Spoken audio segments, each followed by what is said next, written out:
के बारे में, अभिलेखों के बारे में उनके, और अभी तक विश्व में कहाँ कहाँ अभिलेख आए थे हमारे यहाँ और कौन से सिक्के चले थे, क्योंकि हम लोग मौर्य काल के सिक्के पढ़ाएंगे तो उसमें सारी चीज़ एक साथ ही बता देंगे वहीं पर, क्या दिक्कत है ना। ठीक है, तो स्टार्ट करें हम लोग। हमने उसमें साथ बिंदुसार तक खत्म करा दिया था, है ना। हाँ, संस्थापक कौन थे? चंद्रगुप्त मौर्य। किसको ख़त्म किया था? घनानंद को। कौन सा? नंदवंश। और घनानंद की पुत्री के साथ शादी कर ली थी कौन? दुर्हरा। दुर्हरा से पैदा हुआ कौन? बिंदुसार। और बिंदुसार बाद में क्या बना था? राजा बना था, है ना। और राजा बनने के बाद उसके भी पुत्र हुए थे, कहे जाते हैं 100 पुत्र हुए थे वैसे तो, लेकिन 2 का उल्लेख मैन मिलता है, अशोक और सुसीम। अशोक और सुसीम। कश्मीर को सबसे पहले दमन जो हुआ था, युद्ध हुआ जो वहाँ पर विद्रोह हुआ था, उसको दबाने कौन गया था? सुसीम। उसके बाद कौन गया था? अशोक। अशोक ने वहाँ पे क्या करा? अशोक का पूछना कि सबसे खतरनाक रूप जो देखने को मिला था वो कहाँ मिला था, तो आपको इस कश्मीर में उनसे काट डाला था वो सबको, और वहाँ पर स्थापना की थी किसकी? श्रीनगर की। जैसे मान लो वहाँ पे कोई चीज़ है, जैसे हम लोग कहीं जाएँ बसने के लिए, वहाँ जंगल भंगल हो तो हम क्या करते हैं? झाड़ियों को काट डालते हैं और वहाँ पर बसा देते हैं, तो वो हम लोग को बसा हुआ होता है। नदी कौन सी थी? झेलम। ये सब कहाँ उल्लेख मिलता है हमें? राजतरंगिणी में। राजतरंगिणी किसकी है? कल्लड़ की। पढ़ेंगे आगे, समझते जाएंगे बीच बीच में, याद रखना। हम लोग स्टार्ट करेंगे आज। अशोक को सबसे इंपॉर्टेंट रहता है, लिखो अशोक। कल वाला क्लास गड़बड़ कर दिया वो ना, आज सब खत्म हो जाता है ये। और समझ में तो आप लोगों को हिस्ट्री आ रही होगी ना, संविधान और बेहतरीन तरीके से आएगा, और आपका कहीं नहीं जाएगा ऐसा ही में कि क्वेश्चन मिलेगा, आप टेंशन ना लें, बस थोड़ा हमें टाइमिंग जाए चाहिए जी।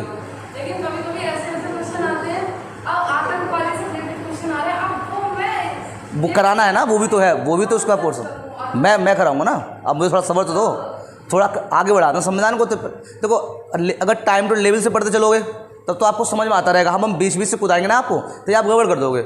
एक टीचर को ज़्यादा अनुभव होता है कि बच्चों को कैसे पकड़वाना है उस चीज़ को, और संविधान है वो। कुछ बच्चे ऐसे होंगे जो बिल्कुल पहली बार पढ़ रहे होंगे, आपने एक बार पढ़ लिया तो आपको थोड़ा बेटर समझ में तब भी आ रहा होगा कि यार एक डाउट था वो क्लियर हो जाए। संविधान है वो, आप एक कानून पढ़ रहे हैं समझिए आप पूरी तरह से, तो थोड़ा तो डाउट रहेगा ही आपको। आतंकवादी वाला मैं कराऊंगा आपको, केसेस कराऊंगा, केसेस तो हैं आपके उसमें। हाँ कोई बात नहीं, हम कराएंगे तभी तो और अच्छा हो जाएगा, टेंशन ना लें। सही, चले बढ़ाएं आगे लेके, ठीक है। तो लेवल मत कराओ अभी, अभी तो नहीं है ना कुछ चीज़, अभी तो पढ़ो, तो जितना पढ़ते जाओगे उतना सही है। आने दो, हर क्वेश्चन तो आप अटेंड वैसे भी नहीं करोगे, हमें पता है ये बात, सही है। क्योंकि आप जितने पे फोकस कर रहे हो वो पकड़ो पहले, कि हम कम से कम आपको ये तो पता है कि हमने कम से 60% संविधान को पकड़ में हमारे। अगर हम बताएंगे कोई चीज़, अब मान लो याद ना आया आपको, लेकिन अगर ऑप्शन सामने है तो आप कहेंगे दिमाग में आएगा वो चीज़। बस ये सोचो कि हमने पढ़ रखा है अभी तो, सही है। हाँ, लेवल कतई मत गिराओ। SI में आप 100% करके वैसे भी नहीं आ सकते हो, 100% करोगे तो गिरोगे, सही है। तो आप वही चीज़ पकड़ो अभी जो मैन है। मान लो आपने मौलिक कर्तव्य तैयार कर लिया, आपने मूल भी तैयार कर ली, तो आपको इतना तो भरोसा है कि हम कम से कम अपना नंबर ला सकते हैं, इतने तो ला ही सकते हैं। 100% भी क्रॉस मत करो, अभी तो टाइम है। लास्ट टाइम कहना कि सर अभी हमें गड़बड़ कर रहा है कोई चीज़, तब प्रैक्टिस लगाना, फिर हमसे कहना कि सही है। थोड़ा सा समय दो बस, अभी थोड़ा टाइमिंग चेंज कर लें आपकी, 2-3 घंटे मिल जाए तब आया पढ़ाई में असली मजा, तो सही है। हाँ हाँ ठीक है, थोड़ा एडजस्ट कर रहे हैं, एडजस्ट की बेंच है ना, वो वाला बैच इधर कर रहे हैं, इसलिए अपना वाला उधर ले जाएंगे तभी, सही है। वही सोच रहे हैं उधर करने के लिए, टाइम मिल जाएगा।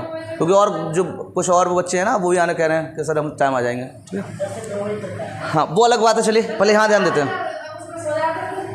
इधर ध्यान दो। अशोक, देखो 10 वाला टाइमिंग क्या है ना, वो थोड़ा भ्रमित वाला होता है, उसमें छुट्टियाँ बहुत होती हैं। मान लो कोई काम आ गया, कोई बात आई, वो 10 बजे के बाद ही आता। ये टाइम ऐसा होता है कि इसमें छुट्टियाँ ना के बराबर होती हैं। सुबह 6 बजे कोई ना बुला लेगा, आप ये समझा करो, वो देख लेंगे टाइम को। और बच्चे ने, और बच्चों समझ सकते थोड़ा, अपने और भी काम करते हैं बात ये ना, लेकिन वो देख लेंगे। चलो फिलहाल अभी अशोक की बात कर लेते हैं। तो अशोक किसका पुत्र था? बिंदुसार का। किसका पुत्र था? बिंदुसार का। और ये कहा जाता है, उसका उल्लेख कहीं नहीं है कि इन्होंने अपने 100 भाइयों को मारकर ये गद्दी पर बैठा था। 100 भाइयों को कैसे मारा था इसने? जैसे मान लो कोई नहाने गया नदी में तो उसे वहीं डुबो दिया, समझ में आया। कोई जंगल में गया शिकार करने, शिकार जानवर नहीं गया, इसका खुद का कर दिया उसका, मतलब अपने आप मारा है, साथ साथ रह के मारा है सबको। तो उसे ऐसा लगा कि हम गद्दी पर बैठ जाएंगे, तो इसका कोई प्रमाण नहीं मिलता है, ठीक है, ध्यान रखना। एक आपको ये मिलता है कि लास्ट जो भाई बचा हुआ था वही कलिंग पहुंच गया था, और कलिंग के राजा नंदराज थे ना, उन्होंने उसे क्या कर दिया था? संरक्षण प्रदान कर दिया था, और इसी बात से कलिंग युद्ध हुआ था।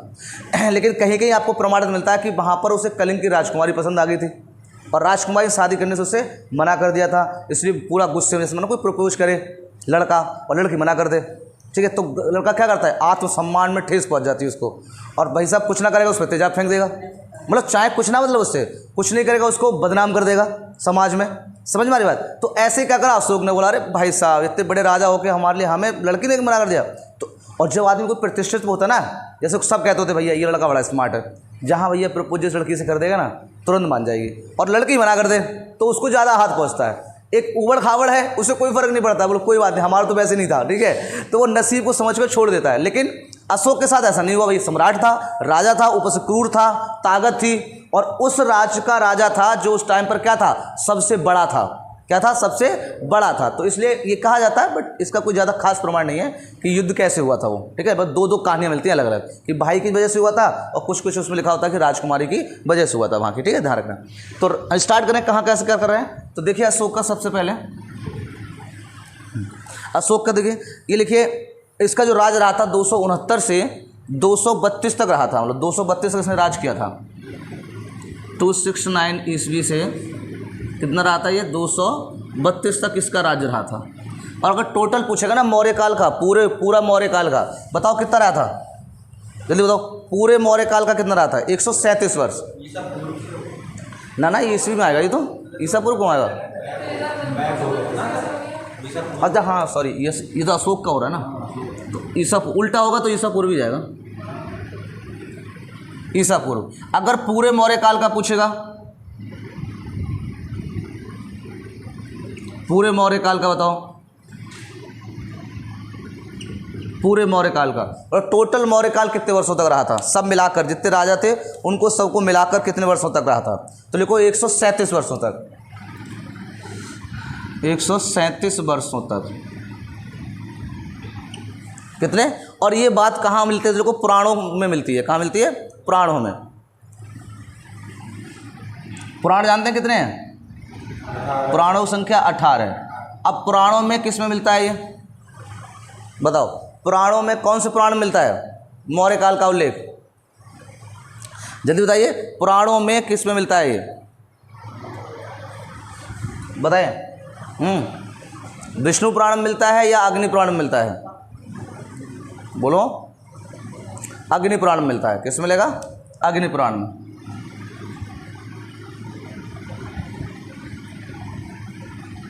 अग्नि पुराण में मिलता है, ठीक है। कुछ उल्लेख इसका विष्णु पुराण में मिलता है, लेकिन ज़्यादा नहीं मिलता, बट ज़्यादा जो सही मिला है, जहाँ 137 वर्षों की बात करी है वो पुराणों में की है। पुराणों में किससे बात करिए तो आपको गए अग्नि पुराण में की है, ठीक है, ध्यान रखना यहाँ तक। तो ये टोटल वर्ष हो गए, और ये वाले अशोक के हो गए। तो सबसे पहले वो गद्दी पे बैठेगा, बताओ क्या बैठेगा, सबसे पहले अशोक गद्दी पे। तो हम लोग पहले गद्दी बैठा लेते हैं इसको। चलिए, इसका राज्याभिषेक लिखिए। इसकी माता का नाम पता क्या था अशोक की, अशोक की माता, अशोक की माता का नाम बताओ, बताओ। सुभद्रांगी, ठीक है। तो इसकी माता का नाम था ये धारा। पिता का नाम तो पता ही है आपको, बोलो पिता का नाम पता है ना। चलिए, इसका जन्म बताओ, अशोक का जन्म पूछ लेता है कभी कभी।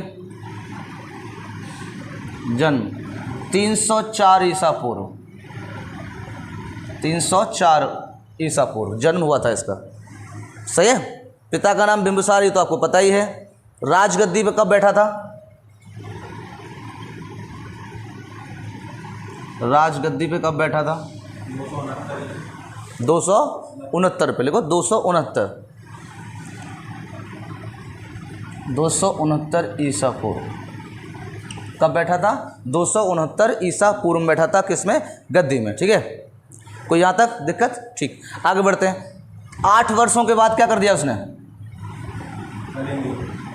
8 वर्षों के बाद क्या हुआ था, कलिंग युद्ध है ना।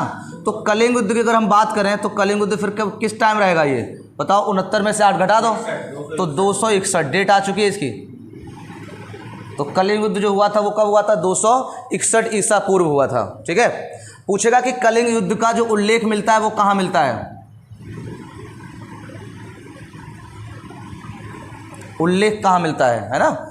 और उल्लेख मिलेगा ना ज़्यादातर कहाँ से मिला है, अशोक के अवलेखों से मिला है। किससे मिला है, अशोक के अवलेखों से। तो यहाँ पर कौन सा अवलेख था जिसमें मिलता है, लेकिन ध्यान रखना कलिंग युद्ध का उल्लेख जो ना वो, भाई एक बात बताइए, कोई अपनी बुराई का लिखेगा, अब बताओ, कोई भी राजा लिखेगा नहीं ना। तो इसको लिए अशोक का अवलेख नहीं था, बट था अवलेख, लेकिन किसी और ने लिखवाया था, ठीक है। तो ध्यान रखना। तो किस अवलेख में अगर पूछा जाएगा तो लिखो हाथी गुफा। ना हाथी गुफा अशोक का नहीं था, हाथी गुफा अवलेख किसने लिखवाया था, ये कलिंग का राजा था खारवेल। याद आ रहा है? कलिंग का राजा खारवेल ने लिखवाया था। उसमें उल्लेख मिलता है कलिंग युद्ध का। किसका मिलता है? कलिंग युद्ध का। ठीक है, इसी को रानी या राजकुमारी अभिलेख भी कहा जाता है। कलिंग का खारवेल राजा। ठीक है, उड़ीसा, ये कलिंग को आज अभी भविष्य में क्या कहते हैं? वर्तमान नाम क्या है किसका? उड़ीसा।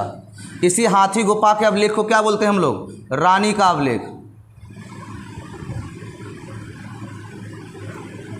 रानी का अभिलेख या राजकुमारी, या राजकुमारी का अभिलेख, ध्यान रखना। क्या बोलेंगे? या राजकुमारी का अभिलेख मिलेंगे। इसी में क्या लिखा है? कलिंग युद्ध पर अशोक ने आक्रमण किया था, इस सब की चर्चा मिलती है। ठीक है, तो जब कलिंग युद्ध पर इसने आक्रमण किया था उस टाइम पर राजा कौन था? राजा तो लिखो नंदराज। राजा कौन था? नंदराज था। हाँ, कलिंग युद्ध पे हुआ जब आक्रमण इसने किया जाके। ठीक है, राजा कौन था उस टाइम पर? नंदराज था। नंदराज था। कौन था? राजा नंदराज था उस टाइम पर। और इस सब उल्लेख मिलेगा कहाँ आपको? हाथी जो गुफा है, अभिलेख है, तो उसी में मिलता है। और ये किसने लिखवाया था? तो आप कहोगे खारवेल ने लिखवाया था। और कहाँ का राजा था वो? तो उड़ीसा का था। बाद में कलिंग दोबारा अब जी लड़ेगा, लड़ने के बाद इसको अवध में क्या कर लेगा? शामिल कर लेगा। लेकिन बाद में खारवेल आता है, जब ये बिल्कुल शांत हो जाता है, कुछ किसी मतलब नहीं रखता है, तो उसके बाद वो अलग हो जाता है, फिर से कलिंग अलग हो जाता है। ठीक है, तभी लिखवाया था ये खारवेल। हाँ, जन्म का स्थान किसका? बेटा जहाँ का राजा था वहीं हुआ था। ठीक है, मगध में हुआ था। हाँ ठीक है भाई, मगध है, मगध का राज्य थे, उसी में हुआ था राजा। अलग सुना होता कहीं? ठीक है भाई, उसके पिता पहले से राजा थे, अब राजा कोई और थोड़ा मार जाएगा, वो तो महलों में रहेगा, तो मगध में ही था। तो इसे लिखवाया नहीं, उन्होंने लिखवाते अलग होता तो। ठीक है, अब देखो समझो यहाँ पे हुआ क्या था। यहाँ पर बहुत ज़्यादा जब अशोक ने लड़ाई लड़ी थी तो वहाँ के हर बच्चा औरत सबको क्या कर दिया? पूरी सेना ने काट दिया। ठीक है, जबकि उसने मना करा था इस बात को लेकर, लेकिन इतनी ज़्यादा भयंकर युद्ध हुआ था वो, ज़्यादा भयंकर, आज तक का सबसे तगड़ा युद्ध माना जाता है वो। तो उसमें बच्चे फच्चे औरत सबको काट डाला। ठीक है, पूरी बुरी तरह से। और जब उसने अशोक ने ये बात देखी, बोले अरे भाई साहब, किसी का पैर कटा फिरा है, कोई जी रहा है, कोई आधा मर रहा है, कुछ बूढ़े लोग रह गए, सही है, कुछ औरतें रह गई, और बाकी सब वीरान, मतलब सब टोटल। अब ऐसा दृश्य देख के उसको क्या हो गया? बहुत ज़्यादा क्या हुई? शर्मिंदगी महसूस हुई। और उसने वहीं पर बताया कि अशोक की तलवार छूट गई हाथ से, सही है। और वो वहाँ पर चुपचाप आकर क्या हुआ? चला आया वहाँ से, कलिंग युद्ध से क्या हुआ? चला आया, क्योंकि उसने बहुत ज़्यादा त्रासदी देखी थी। बोले अरे ये क्या करा बताओ, हमने एक छोटे से टुकड़े के लिए, ज़मीन के एक छोटे से टुकड़े के लिए कितने सारे आदमियों को फालतू में मार दिया। कितने ज़्यादा फालतू है। युद्ध का क्या अंत है? युद्ध का अंत ऐसा नहीं कि उनको हानि नहीं हो, उनके सैनिक नहीं मरे हों, मरे उनके भी थे, मरे उनके भी थे। और जो ताकतवर ज़्यादा है उसने ज़्यादा मार दिए होंगे, जो कमज़ोर था उसने भाई 10 नहीं तो 4 तो मार ही दिए होंगे, सही है। मतलब त्रासदी दोनों तरफ से बहुत ज़्यादा हुई थी। अब वो उसका मन क्या हुआ? बहुत कभी कभी आपने देखा जो ज़्यादा क्रूर लोग होते हैं ना, बहुत क्रूर, तो लगता है कतई इनके अंदर दया है ही नहीं, लेकिन लास्ट में उनके अंदर इतनी दया आती है, इतनी दया आती है कि आप बिलीव नहीं कर सकते। और इसी को कहते हैं हम लोग भगवान का चमत्कार, सही है। हर एक ताकतवर जो व्यक्ति होता है ना, उसमें एक न एक कमजोरी आती है। एक दहाड़ता शेर जब बूढ़ा हो जाता है तो उसको शिकार करने के भी क्या पड़ जाते हैं? लाले पड़ जाते हैं। ठीक है, तो कभी भी पावर आए तो उसका कभी मिसयूज नहीं करना चाहिए। भाई साहब घर चले गए, अब आदमी टेंशन में। अब जब आदमी टेंशन में जाता है तो सबसे पहले कौन पूछता है? वाइफ। और ये सबसे ज़्यादा प्रेम करते थे कारूवती, अभी पढ़ाएंगे पत्नियाँ। कौन किससे करते थे? कारूबाकी से। किससे करते थे? कारूबाकी। इनकी पत्नी थी कारूबाकी। ठीक है, और जबकि देखो भाई साहब इनसे बहुत प्रेम करते थे और फिर भी पीछे पड़े थे किसी के, युद्ध लड़ लिए जाके और जाके, सही है। तो ये देखिए आप, प्रेम भी तो बड़ा विचित्र है। ठीक है, हाँ, तो ध्यान रखना, प्रेम कहीं भी जागृत हो जाता है, कुछ भी कभी भी, सही है, कहाँ हो जाए। ठीक है, एक परमानेंट नहीं रहता है, वो ज़्यादा रहता है ना। वो कहा जाता है ना कि वो अगर आपको दिल लगाना है तो बुकों से लगाओ, किताबों से लगाओ, कम से कम बेवफाई करेंगे तो मुकद्दर बना जाएंगे। क्या बना जाएंगे? मुकद्दर बना जाएंगे। ठीक है, तो कभी हमेशा किताबों से टच में रहो, बाकी तो सब चीज़ चलता रहता है। कलिंग युद्ध लोग कहीं ना बैठे जाके फिर, सही है, चाहे घर पे 2 और बैठी हों, इसलिए सरकार ने इंतजाम कर रखा है इन लोगों का, लगाव कर रखी है। ठीक है, बोले आओ, कर्तव्य, मूलाधिकार, नीति से सब दे रखे हैं, बोले आ जाओ भाई साहब, तुम आओ, लाइन में आओ। ठीक है, यानी कि स्त्रियों को इसलिए ताकत दे रखी है, बोले जैसे बुरा हाल बना देंगे। अब तो बना देंगे, अब तो उनको भाई साहब संभाल ही नहीं देती हैं। जी जी बिल्कुल बिल्कुल, और खौफ होना भी चाहिए। आगे बढ़ते हैं। अभी भाई साहब कहाँ गए? घर पहुँच गए। घर पहुँचने में भी बल पानी फानी लेके आगे, बोले पता नहीं क्यों बड़ा थकाए आए हैं, सही है।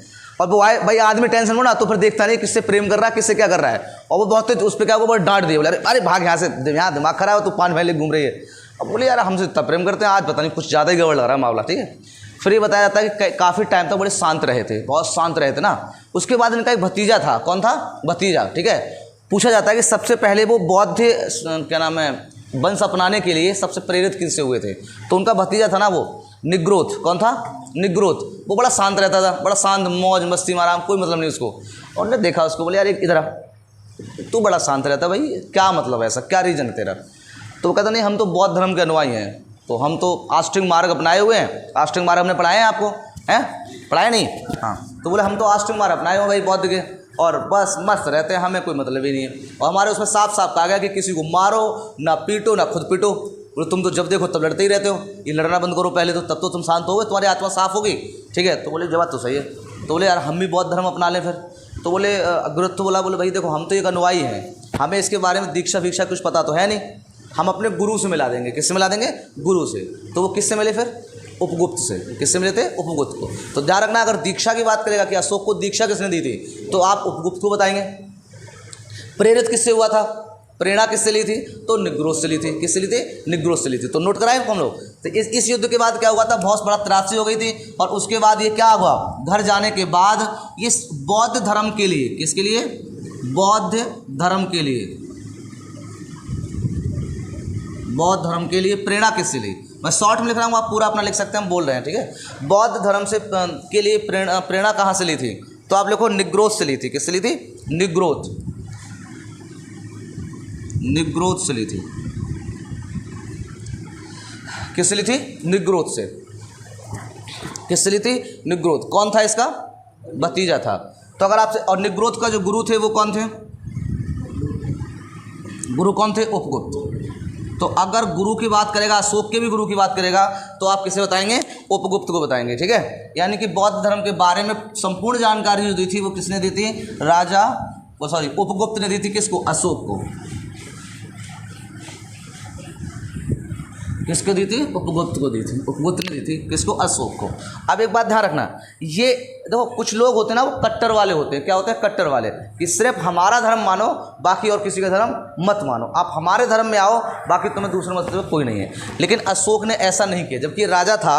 और अगर एक प्रस्ताव पारित करा देता, हम लोग अपने संविधान की भाषा में बोले, अगर एक पत्र या अवलेख कुछ भी लिखवा देता है एक, कि सिर्फ आज के बाद जितना भी हमारा साम्राज्य है, जितना भी राज्य है, उस सब में सिर्फ कौन माना जाएगा, सिर्फ बौद्ध धर्म माना जाएगा, और कोई भी धर्म नहीं माना जाएगा। अपने पड़ोसी राजाओं से, क्योंकि इसका इतना डर था, क्योंकि मारने में बहुत आगे रहता था। और जब कहते हैं जब शेर होना, शेर जैसे आपने गली में कुत्ता पाल रखा है अपना, मालूम है ना, और वो बहुत खतरनाक है, लोगों को बड़ा उठा पटक मारता खूब, और अगर उसकी डेथ हो जाएगी ना, तो 6 महीने तक तो उसका खौफ रहेगा उस गली में, कि भाई साहब डॉगी तो नहीं तुम्हारा, बंद कर लो उसको। बात सुनारी नहीं, डर। तो 6 महीने तक तो डर रहता है, सही है। अशोक भी राजा था, बहुत सम्राट था, युद्धशाली था, प्रतिभाशाली था, लड़ाकू था बहुत ज़्यादा। इसके डर की वजह से उसने तलवार छोड़ दी, युद्ध नहीं लड़ रहा था, बौद्ध धर्म अपना लिया। लेकिन फिर भी लोगों में क्या था, डर था, भय था। बोले भाई साहब इन हाथों ने हथियार छोड़े, चलाना नहीं बोले, ठीक, पता नहीं कब उठा लेगा और कब साफ कर देगा, सही है। फिर भी डर रहता है, लेकिन हल्के हल्के फिर आदमी उसको समझ जाता है, बोले अब ये बेकार हो गया, आप कुछ ना करेगा, ये होता है। आप बताइए, एक सांप है, सांप को देखकर आप डर जाओगे जब तक आपको उसकी जानकारी नहीं है। पता चल जाए कि ये कोबरा है, अब तुम्हें सब कोबरा ही दिखाई देंगे, चाहे वो काट ले उसको कुछ होता नहीं है। एक होता है ना पानी में रहता है, वो होता है, एक दुमी टाइप की होती है, 2 दुम होते हैं, उसे काटने से कोई इफेक्ट नहीं पड़ता है, आपको जहर फिर ज़्यादा नहीं फैलता है बॉडी में। हाँ, तो अब आपको वो सांप दिखाई दे जाए भाई साहब, तो आप तो वैसे डरे हुए हो, चाहे वो काटे मत काटे। तो ऐसे अशोक का डर था वहाँ पे उस टाइम। तो अगर वो चाहता, आप मुझे बताइए, क्या वो चाहता तो बौद्ध धर्म को एक एक को पीट पीट के, कूट कूट के, दांतें तोड़ तोड़ के सबसे सही करा लेता, बोले बौद्ध धर्म अपनाओ। लेकिन उसने ऐसा नहीं किया। उसने कहा आपका मन है, हम जानकारी दे रहे हैं, अगर आपको अच्छा लगे तो आप अपनाओ, और नहीं अच्छा लगे तो जिस धर्म में हो आप, जिसको मानते हो उसको मानो। तो इसको समान धर्मों के बारे में बताया गया कि सब धर्मों को मानता था, ठीक है, लेकिन कभी किसी पर प्रेशर नहीं किया। जबकि बौद्ध धर्म उसने अपना लिया था, प्रचार करवाता रहा ये, लेकिन कोई कॉन्स्टेंट नहीं करा कि आपको बनना ही बनना है, आपको बनना ही बनना नहीं, यानी नीति निर्देशक तत्व अप्लाई करे थे इसने, भाई तुम्हारी मर्जी तो अपना लो और नहीं अपनाना है तो मत अपनाओ। बोलो बात समझ में आई नहीं? देखिए बिल्कुल सही था ये। तो ये नीति तत्व के जो दिमाग में आइडिया आए थे वो कहाँ से आए थे? ये अशोक से ही आए, ठीक है। ये उन्होंने कहा भैया अपना मर्जी है तुम्हारी, बना करना चाहो कर लो, हमने आपको जानकारी दे दी, अगर आपको अच्छा लग रहा है तो अपना लो और अच्छा नहीं लग रहा है तो मत अपनाओ, हमें कोई फर्क नहीं पड़ रहा है इससे। तो ध्यान रखना, जो बौद्ध में था अशोक, कभी भी उसने बौद्ध धर्म के लिए किसी को प्रेरित नहीं किया या किसी से ये नहीं कहा जबरदस्ती कि तुम अपनाओ ही अपनाओ। जिसका मन था उसने अपना लिया और जिसने मन था उसने नहीं अपनाया, ठीक है। यही अभी दृश्य देखने को मिलेगा श्रीलंका में। श्रीलंका में जो बौद्ध धर्म अपनाया उनने अपना लिया था, लेकिन अशोक की अधीनता स्वीकार नहीं की थी। अधीनता मतलब होता है कि आप उस राजा के नीचे रहो, लेकिन उनने सिर्फ उसको अपना लिया, बौद्ध धर्म के अच्छे गुणों को अपना लिया था और बाकी बोले हम अधीनता स्वीकार नहीं करते हैं, ठीक है। ध्यान रखना। तो निग्रोध हो गया है, समझ में आगे बात होगी। किसको किसने शिक्षा दी थी? तो आपको उपगुप्त ने दी थी। किसको? बौद्ध धर्म की। बात समझ में आ गई यहाँ तक? पूछा जाता है कि इसने अपनी जो पुत्र और पुत्रियाँ थी श्रीलंका भेजे थे। कहाँ भेजे थे? बौद्ध प्रचार के लिए कौन से बच्चे थे जो श्रीलंका भेजे थे? तो श्रीलंका भेजे थे कौन? महेंद्र और संघमित्रा। नॉर्मल है, बच्चों वाला क्वेश्चन है, सभी को पता होगा ये। संघमित्रा और कौन? महेंद्र। अभी बताएंगे किन के बच्चे थे ये, किन कौन से रानी के, ठीक है। महेंद्र, क्योंकि पिछली बार एग्जाम में ना उपगुप्त की पत्नियों के नाम बहुत पूछे थे। पत्नियां आजकल नंबर 1 पे रहती हैं, सही है। तो अभी हम इस अशोक की बात करेंगे, पहले समझ लेते हैं। तो श्रीलंका भेजा किसका? संघमित्रा और महेंद्र को, ठीक है। अब ये जब श्रीलंका गए थे, हमने आपसे क्या कहा था कि उनके राजा ने, श्रीलंका का जो राजा था उसने क्या करा था? उनकी अधीनता स्वीकार नहीं की थी। क्या करा? बौद्ध धर्म अपना लिया। तो उसको भी बौद्ध धर्म क्या लगा? अच्छा लगा। बौद्ध धर्म क्या कहता है कि एक तो वर्ण व्यवस्था नहीं करना। बौद्ध धर्म के पहला ही क्या है हमारा कि वर्ण व्यवस्था नहीं होनी चाहिए, जाति पाति नहीं होना चाहिए, मूर्ति पूजन नहीं होना चाहिए। जबकि बौद्ध धर्म में बाद के लास्ट में देखोगे तो मूर्ति पूजन है, क्योंकि उनकी मूर्तियां हैं अब। लेकिन पहले उन्होंने कहा था ईश्वरवादी थे ये, कि ईश्वर को मानो। योग पर ज़्यादा बल देते थे। योग पर क्या देते थे? ज़्यादा बल देते थे।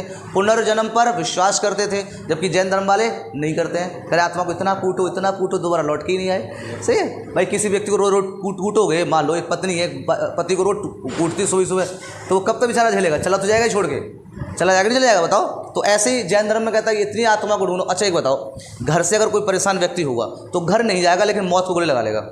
बोलो, घर नहीं जाएगा। बोले भाई साहब उन नरक से अच्छा है कि मैं वो दूसरे नरक में चला जाऊँ, लेकिन उस नरक में जाना चाहता हूँ। और जहाँ पत्नी सुबह ओ भाई साहब एकदम तैयार सुबह मिले, जैसे वो दिखाते हैं ना, सीरियल दिखाते हैं, उसमें सुबह जो पत्नियाँ उठती हैं ना, तब भी वो वैसे ही होती हैं, एकदम लाजवाब, खुला हुआ फूल। सही है। अब मान लो अगर ऐसा आपको देखने को सुबह मिल जाए तो वो पति जाएगा भाई साहब, नौकरी छोड़ देगा। बोले भाई साहब मन करता है यहीं पड़े रहें, सही है, हर दिन छुट्टी हो जाए, ठीक है। तो ऐसे तो भैया तो वो तो वहाँ बार बार आएगा, छूट जाएगा ना। अगर लेट भी हो गया रात में 10 बजे, बोले भाई साहब देखो हमें घर जाना है, चाहे कुछ हो जाए, हम चाहे 12-1 बजे पहुँचेंगे घर, हमारी तो फुलवारी वही है, ठीक है। वहाँ और उसे कहीं अच्छा लगेगा, ठीक है। तो ध्यान रखना। तो आगे बढ़े। तो भैया ये आपका जैन धर्म वाले थे, तो ध्यान रखना। अब श्रीलंका का ये पूछता है, यहाँ से क्वेश्चन रखेगा, श्रीलंका में कौन सा राजा था जिसने बौद्ध धर्म अपनाया था? श्रीलंका में कौन सा राजा था जिसने क्या अपनाया था? बौद्ध धर्म अपनाया था। जल्दी बताइए, लिखो। वहाँ पे ना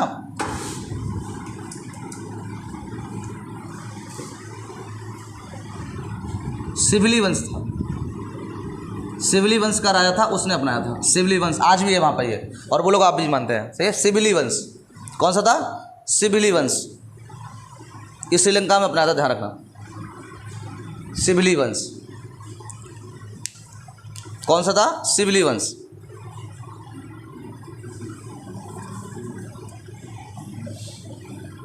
जल्दी लिखो, सही है। और बौद्ध ने क्या करा था? बौद्ध धर्म की जो तीसरी संगीति थी वो करवाई थी, बोले जाते हैं ना, बौद्ध संगीति। तो कौन सा नंबर की कराई थी? तीसरे की। ये किसने कराई थी? अशोक ने। किसने कराई थी?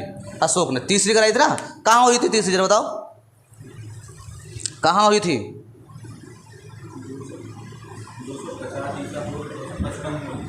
255 हुई कहाँ थी?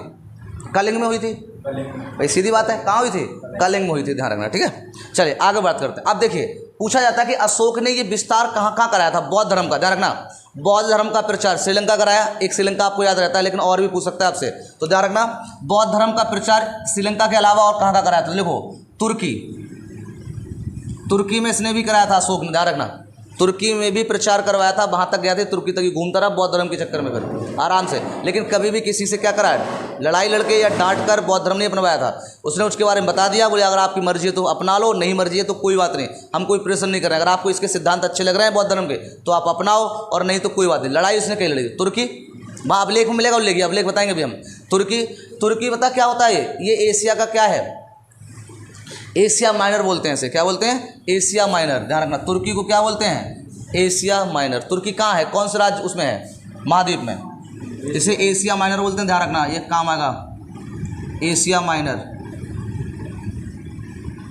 क्या बोलते हैं इसको, एशिया माइनर। किस में है ये, जल्दी बताइए। इस कहाँ है ये, यूरोप में है, एशिया में, ऑस्ट्रेलिया में, दक्षिण किस में है, जल्दी बताइए। यूरोप में है, ठीक। क्या है यूरोप, यूरोप जो है वो सबसे ज़्यादा डेवलपमेंट कंट्री है, मतलब महाद्वीप है, सबसे समृद्ध। अगर पूछा जाएगा कि कौन सा महाद्वीप है तो आपको यूरोप, ठीक है। यूरोप का प्रत्येक राज्य क्या है, सक्षम है, क्योंकि वो सब राज्य कर चुका है, सब पर घूम चुका है। लेकिन उन सब में भी भाई सभ्य में भी सभ्य, मतलब एक समृद्ध, जो कम समृद्ध है वो कौन है, तुर्की है। इसलिए यूरोप का अगर मरीज पूछा जाता है ना, क्या पूछेगा, यूरोप का मरीज किसको कहा जाता है, तो किसको बताएंगे आप, तुर्की को कहते हैं। किसको कहते हैं, तुर्की को। ध्यान रखना, इसे एशिया माइनर। और समझ मारी बात। टोटल कितने महाद्वीप है हमारे यहाँ, 7। कितने महाद्वीप हैं, 7। अगर पूछा जाए कि ऐसा कौन सा महाद्वीप है जो विलुप्त हो गया है, बताओ। विलुप्त, ऑस्ट्रेलिया तो है, विलुप्त हो गया है, कहते हैं मतलब गायब हो गया, पहले था वो।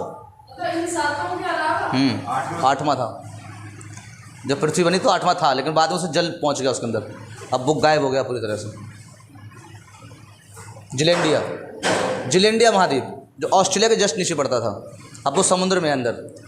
जिलेंडिया महाद्वीप, ध्यान रखना। ये जिलेंडिया महाद्वीप एक आपका क्या है, अवशेष महाद्वीप माना जाता है, अवशिष्ट महाद्वीप माना जाता है, पूछा जाता है ये, ठीक है। चलो वो आगे बात है, हम लोग भूगोल में बात करेंगे यहाँ पे। अब तुर्की हो गया एशिया माइनर, तो तुर्की तक इसका क्या था, बौद्ध धर्म का प्रचार था।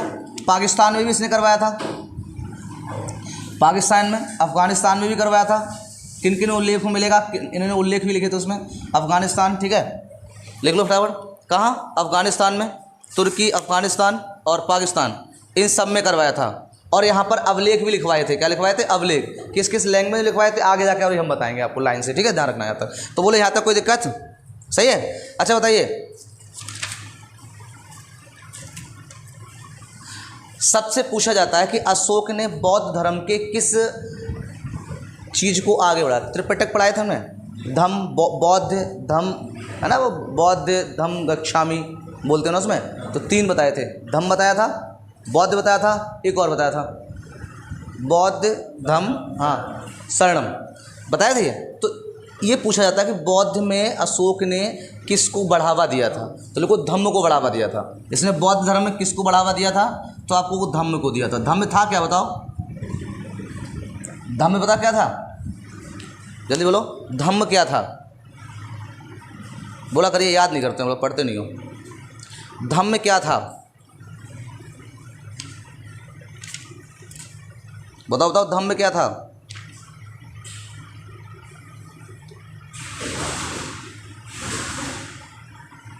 बताओ। देखिए 3 बताए थे हमने, बौद्ध, संघ और धम्म। ध्यान रखना, बौद्ध धर्म में हमने ये 2 बताए, तीनों याद करो। पहले बताया था बौद्ध, फिर बताया था संघ, और फिर बताया था कौन, धम्म। बौद्ध का मतलब क्या था, बौद्धम शरणम गच्छामि, बौद्धम शरणम गच्छामि, संगम शरणम गच्छामि, धम्मम शरणम गच्छामि। जब आप इनके जो मंदिर हैं उनमें जाओगे तो आपको यही ट्यून आपको सुनाई देती रहेगी, ठीक है। कौन कौन, बौद्धम शरणम गच्छामि, संगम शरणम गच्छामि और धम्मम शरणम गच्छामि। क्या कहने का मतलब इनका था कि आपको बौद्ध धर्म अपनाना है तो आप किनके पास चले जाओ, बौद्ध के पास चले जाओ। किसके पास चले जाओ, बौद्ध के पास। अगर अब देखो बौद्ध का तो केस खत्म हो गया क्योंकि बौद्ध तो है ही नहीं, तो आप शिक्षा लेने आप बौद्ध के पास तो जाओगे नहीं। तो दूसरा उन्होंने साधन बनाया क्या कि धम्म, हाँ, संघ। संघ मतलब होता है जो मंदिर होते हैं, है ना, बड़े बड़े आपने देखोगे बौद्ध मंदिर हैं, वहाँ पर कौन होते हैं, आपके भिक्षुण होते हैं, है ना, बताए थे अलग अलग। तो वहाँ जाकर आप क्या कर सकते हो, दीक्षा ले सकते हो। अगर आपने जाकर संघ में, अगर संघ में क्या ली जाके, दीक्षा ली जाके, तो आपको वहीं रहना पड़ेगा, है ना, भिक्षुण के बिल्कुल रूप में। गंजे हो जाओ, कपड़े पहन लो, साफा टांग लो और भिक्षुण की तरह वहाँ रहोगे। लेकिन अब कुछ ऐसे लोग होते हैं जो कहते हैं बौद्ध धर्म तो अपना लें, लेकिन भाई साहब घर नहीं छोड़ सकते, वही वाला सदाबहार वाला मौसम, ठीक है। बोले घर भी नहीं छोड़ सकते, तो अब इसके लिए भी एक प्रावधान बनाया गया। बोले आप बौद्ध धर्म अपना सकते हो, तो उसके लिए क्या लेके आए थे? ये धम्मम लेके आए थे। धम्मम मतलब होता है जो बौद्ध की किताबें हैं उनसे उनके उपदेश पढ़ो और उनका पालन करो और घर पे ही रहो। क्या रहो? घर पर ही रहो। तो सबसे ज़्यादा बल दिया था अशोक ने किस पे?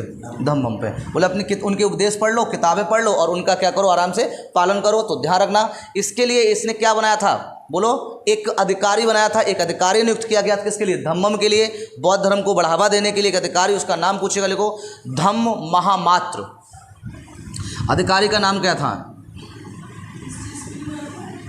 जो धम्म का बढ़ावा दे रहा था उसके लिए एक अलग से इसने विभाग बना दिया, और विभाग में क्या बना दिया? एक अधिकारी बना दिया। एक विभाग बनाया था धम्म, ठीक है, उसके लिए बनाया था। तो लिखो उस अधिकारी को क्या बोलते थे? धम्म महामात्र।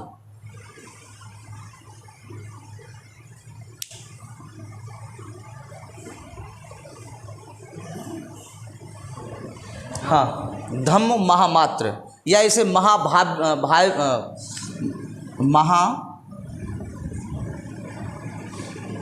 ये भी कहा जाता है ना। धम्मम अगर महामात्र नहीं कहा जाएगा तो क्या जाएगा? महाभाव किया जाता है। बोले यहाँ तक कोई दिक्कत? ठीक। अब यहाँ पे ध्यान रखना, यहीं पर अगर हम एक बात करें, अगर आपसे पूछा जाए कि जो मौर्य काल था उसका वर्ष, जैसे वित्तीय वर्ष होता है ना हमारे यहाँ, वित्तीय वर्ष हमारा कब स्टार्ट होता है? 1 अप्रैल से, ठीक है। तो पूछे कि मौर्य काल में जो वर्ष का प्रारंभ होता था, वित्तीय वर्ष का जो प्रारंभ होता था, वो किस माह से होता था? तो लिख लो आषाढ़ से होता था। किस होता था? आषाढ़। हिंदी में बोलते हैं हम लोग आषाढ़, यानी कि जुलाई। लिखो मौर्य काल के जो वर्ष हुआ करता था, उस वर्ष का या वित्तीय वर्ष का जो स्टार्टिंग होती थी वो किससे हुआ करती थी? तो आपको आषाढ़ से। जानते हैं आषाढ़? अभी क्या चल रहा है? सावन के बाद कौन आएंगे? अब सावन चलेगा, आषाढ़ स्टार्ट हो गया है, यही आषाढ़ है। भादव, अच्छा भादव है, ठीक, पीछे से आ गए हम लोगों ना। आषाढ़ पहले, फिर सावन आता है। हाँ, यही क्रम होता है शायद। हाँ, जुलाई वाला तभी आएगा, ठीक। तो ध्यान रखना, तो पहला जो स्टार्ट हुआ था वो किससे होते थे? इनका वित्तीय वर्ष आषाढ़, यानी कि जुलाई। ध्यान रखना, आया हुआ क्वेश्चन है, इंपोर्टेंट रहेगा। भाषा मौर्य काल की पता ही होगी आपको, किस पे इसने लिया था? पहले किस में लिखे थे इन्होंने? प्राकृत में या ब्राह्मी लिपि में? इन्होंने अवलेख तो अलग अलग लिखे, लेकिन इनकी भाषा जो थी वो कैसी थी? प्राकृतिक या ब्राह्मी? ब्राह्मी लिपि। किस में लिखे थे? प्राकृतिक जैन वालों ने लिखे थे, बौद्ध ने पाली लिखी थी बौद्ध ने, है ना, और प्राकृतिक जैन धर्म वालों ने, और इन्होंने लिखी थी ब्राह्मी लिपि। लेकिन उन्हें अलग अलग अवलेख इनके अलग अलग मिलते हैं। जैसे इन्हें पाकिस्तान में लिखवाए तो उन्हीं की लैंग्वेज में लिखाए। अब एक बात मानिए भाई साहब, आपको कोई अपना राज्य स्थापित करना है, आपको कोई किताब लिखनी है, तो यूपी की लैंग्वेज यूपी के लिए लिखोगे आप। अब मान लो दूसरे राज्य के लिखो, पश्चिम बंगाल के लिए, तो क्या आप हिंदी में लिख के भेज दोगे वहाँ? नहीं ना, तो उसकी लैंग्वेज वहाँ पश्चिम बंगाल पढ़ दोगे। भाई तमिल में भेजेंगे आपको, तमिल में लिख के भेजोगे, और इंग्लिश में लिख दोगे तो सब के लिए, तो इंग्लिश का मतलब था नहीं वहाँ पे, तो उन्हें अलग अलग अवलेख अलग अलग जगह लिखवाए थे, ठीक है, ध्यान रखना। तो ये दिन उनका क्या होता था? ये वित्तीय वर्ष स्टार्ट होता, किनका? मौर्य काल। बोले यहाँ तक कोई दिक्कत हो तो ध्यान रखना, सबसे ज़्यादा बल दिया बौद्ध धर्म में किस पर? धम्म पर। और धम्म के लिए अधिकारी बनाया कौन? महामात्र बनाया था। कौन बनाया था? महामात्र। कितने लोगों को ये बात समझ में आ गई? जल्दी बताइए, फटाफट आ गई ना। अशोक का कलंग समझ में आ गया होगा आपको सारे। अब हम लोग करते हैं अशोक की पत्नियों की बात। किसकी बात कर ले हम? पत्नियों की, कि पत्नियां कितनी थी और कहाँ कहाँ उल्लेख मिला है इसका, ठीक है, इंपॉर्टेंट रहेगा। पत्नियों में से क्वेश्चन जरूर पूछे जाते हैं, आप यहाँ पर ध्यान रखेंगे। डालिए हेडिंग पत्नी। तो पत्नियों की बात कर लेंगे, कितनी पत्नियां थी, ठीक। पहली पत्नी आएगी आपकी, सबसे इंपॉर्टेंट रहती है कौन सी? कारुबा की, बताया था हमने, और सबसे ज़्यादा प्रसिद्ध भी थी और सबसे प्रेम भी इसी से करते थे। हाँ जी, कारुबा की ये पत्नी है इसके, कारुबा की सबसे प्रिय पत्नी अगर पूछा जाएगा तो आप कारुबा की को ही बताएंगे, ठीक है। इनका इससे पुत्र था, पुत्र धन की प्राप्ति हुई थी इनको, उसका नाम लिख लो तीवर। कारुवती का जो पुत्र था उसका नाम क्या था? तीवर था, तीवर, तीवर मत कर लेना, तीवर था। क्या नाम था पुत्र का? तीवर नाम था, ठीक है। इसका उल्लेख कहाँ मिला है? तो लिखो अशोक के शिलालेख से मिला है, अभिलेख से, सॉरी, अशोक के अभिलेख। शिलालेख अलग है और अभिलेख अलग है। अशोक के अभिलेख से बताओ, कोई दिक्कत यहाँ तक? तो अशोक के अभिलेख से किसका उल्लेख मिला? कि कारुबा की जो थी उनकी एक पत्नी थी, और उनकी पत्नी पूरा पूरा लिखते हैं स्पष्ट कि मैं मगध राजा प्रियदर्शनी। ये भी लफड़ा बहुत हुआ कि ये प्रियदर्शनी है कौन आखिर को? भाई मगध में तो बहुत सारे राजा हुए थे, अब उसमें कांस्टेंट था ही नहीं। लेकिन राजस्थान का एक अभिलेख मिलेगा, उसमें लिखेगा ये अपने आप को कि मैं मगध राजा प्रियदर्शनी अशोक। भाई साहब तुरंत विद्वान ने पकड़ लिया, बोले यही है। जहाँ जहाँ प्रियदर्शनी लिखा हुआ है वहाँ वहाँ कौन है, ये अशोक ही है। तो इसी के सहारे पता चले कि इतने कितने अभिलेख लिखवाए थे, वरना मालूम ही नहीं पड़ती। क्योंकि मगध नरेश तो सब लिखते हैं। अब भाई प्रियदर्शनी कौन हुआ था, कोई क्वेश्चन तो पता नहीं। चंद्रगुप्त मौर्य, नाम नहीं मिला उसका भी, उनका नाम मिलता होगा लिखा, चंद्रगुप्त मौर्य ने वो शासन करा। तो अब ऐसे अशोक के अभिलेख में क्या मिला था, लिखित मिला था, लेकिन एक ही जगह मिला था, एक आपको राजस्थान मिलेगा और एक कर्नाटक में, 2 जगह इनका नाम मिला था अशोक, कि मैं मगध राजा प्रियदर्शनी अशोक। सही है, तब फिर क्लियर हो गया। बोले जहाँ जहाँ प्रियदर्शनी है भाई भाई लगा दो किनको, अशोक। बोले यहाँ तक समझ में आ गया। तो कारुवा की पहली पत्नी थी इनकी, बहुत प्रिय थी इनके लिए। सही है, और ये भी काफ़ी ख्याल रखती थी, ठीक है, ध्यान रखना। और इन्होंने क्या करा था, पूछा जाता है क्वेश्चन कि ऐसी अशोक की कौन सी पत्नी थी जिसने बौद्ध धर्म का क्या किया था, विरोध किया था।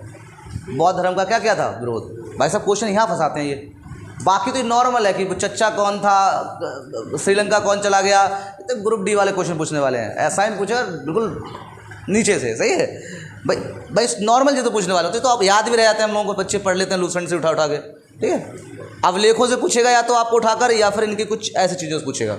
चलिए बताइए, तो अशोक के अभिलेख में कौन था, ये कारुवा की नहीं, विरोध किया था किसका, बौद्ध धर्म का। बोले बौद्ध धर्म मत अपनाओ। उन्हें पता था कि हाँ इन्होंने किया था, पता चला बौद्ध धर्म अपना लिया, बोले प्रेम कम हो गया, भगवान के प्रति बन जाएगा। इन्हें तुलसीदास की कहानी पढ़ ली होगी, ठीक है, तुलसीदास कालिदास। तो इन्होंने क्या विरोध किया था, इसका क्या किया था, विरोध। तो ध्यान रखना, बौद्ध धर्म का विरोध करने वाली पत्नी कौन थी, विरोध किया था किसने, इसी ने किया था, बौद्ध धर्म का। लेकिन उन्होंने नहीं माना था और वो चले गए थे, ठीक है, ध्यान रखना, अपना बौद्ध धर्म में लग गए थे। बोलो यहाँ तक कोई दिक्कत हो तो बता दो मुझे। सही है, अगली बात करते हैं, दूसरे लिखो, पद्मावती इनकी दूसरी पत्नी थी, पद्मावती ये इनकी सेकंड पत्नी थी। क्या थी, सेकंड पत्नी। सही है, इसका उल्लेख पूछेगा कहाँ मिला, तो लिखो दिव्यदान। ये बौद्ध धर्म का ग्रंथ है, याद है, नहीं है,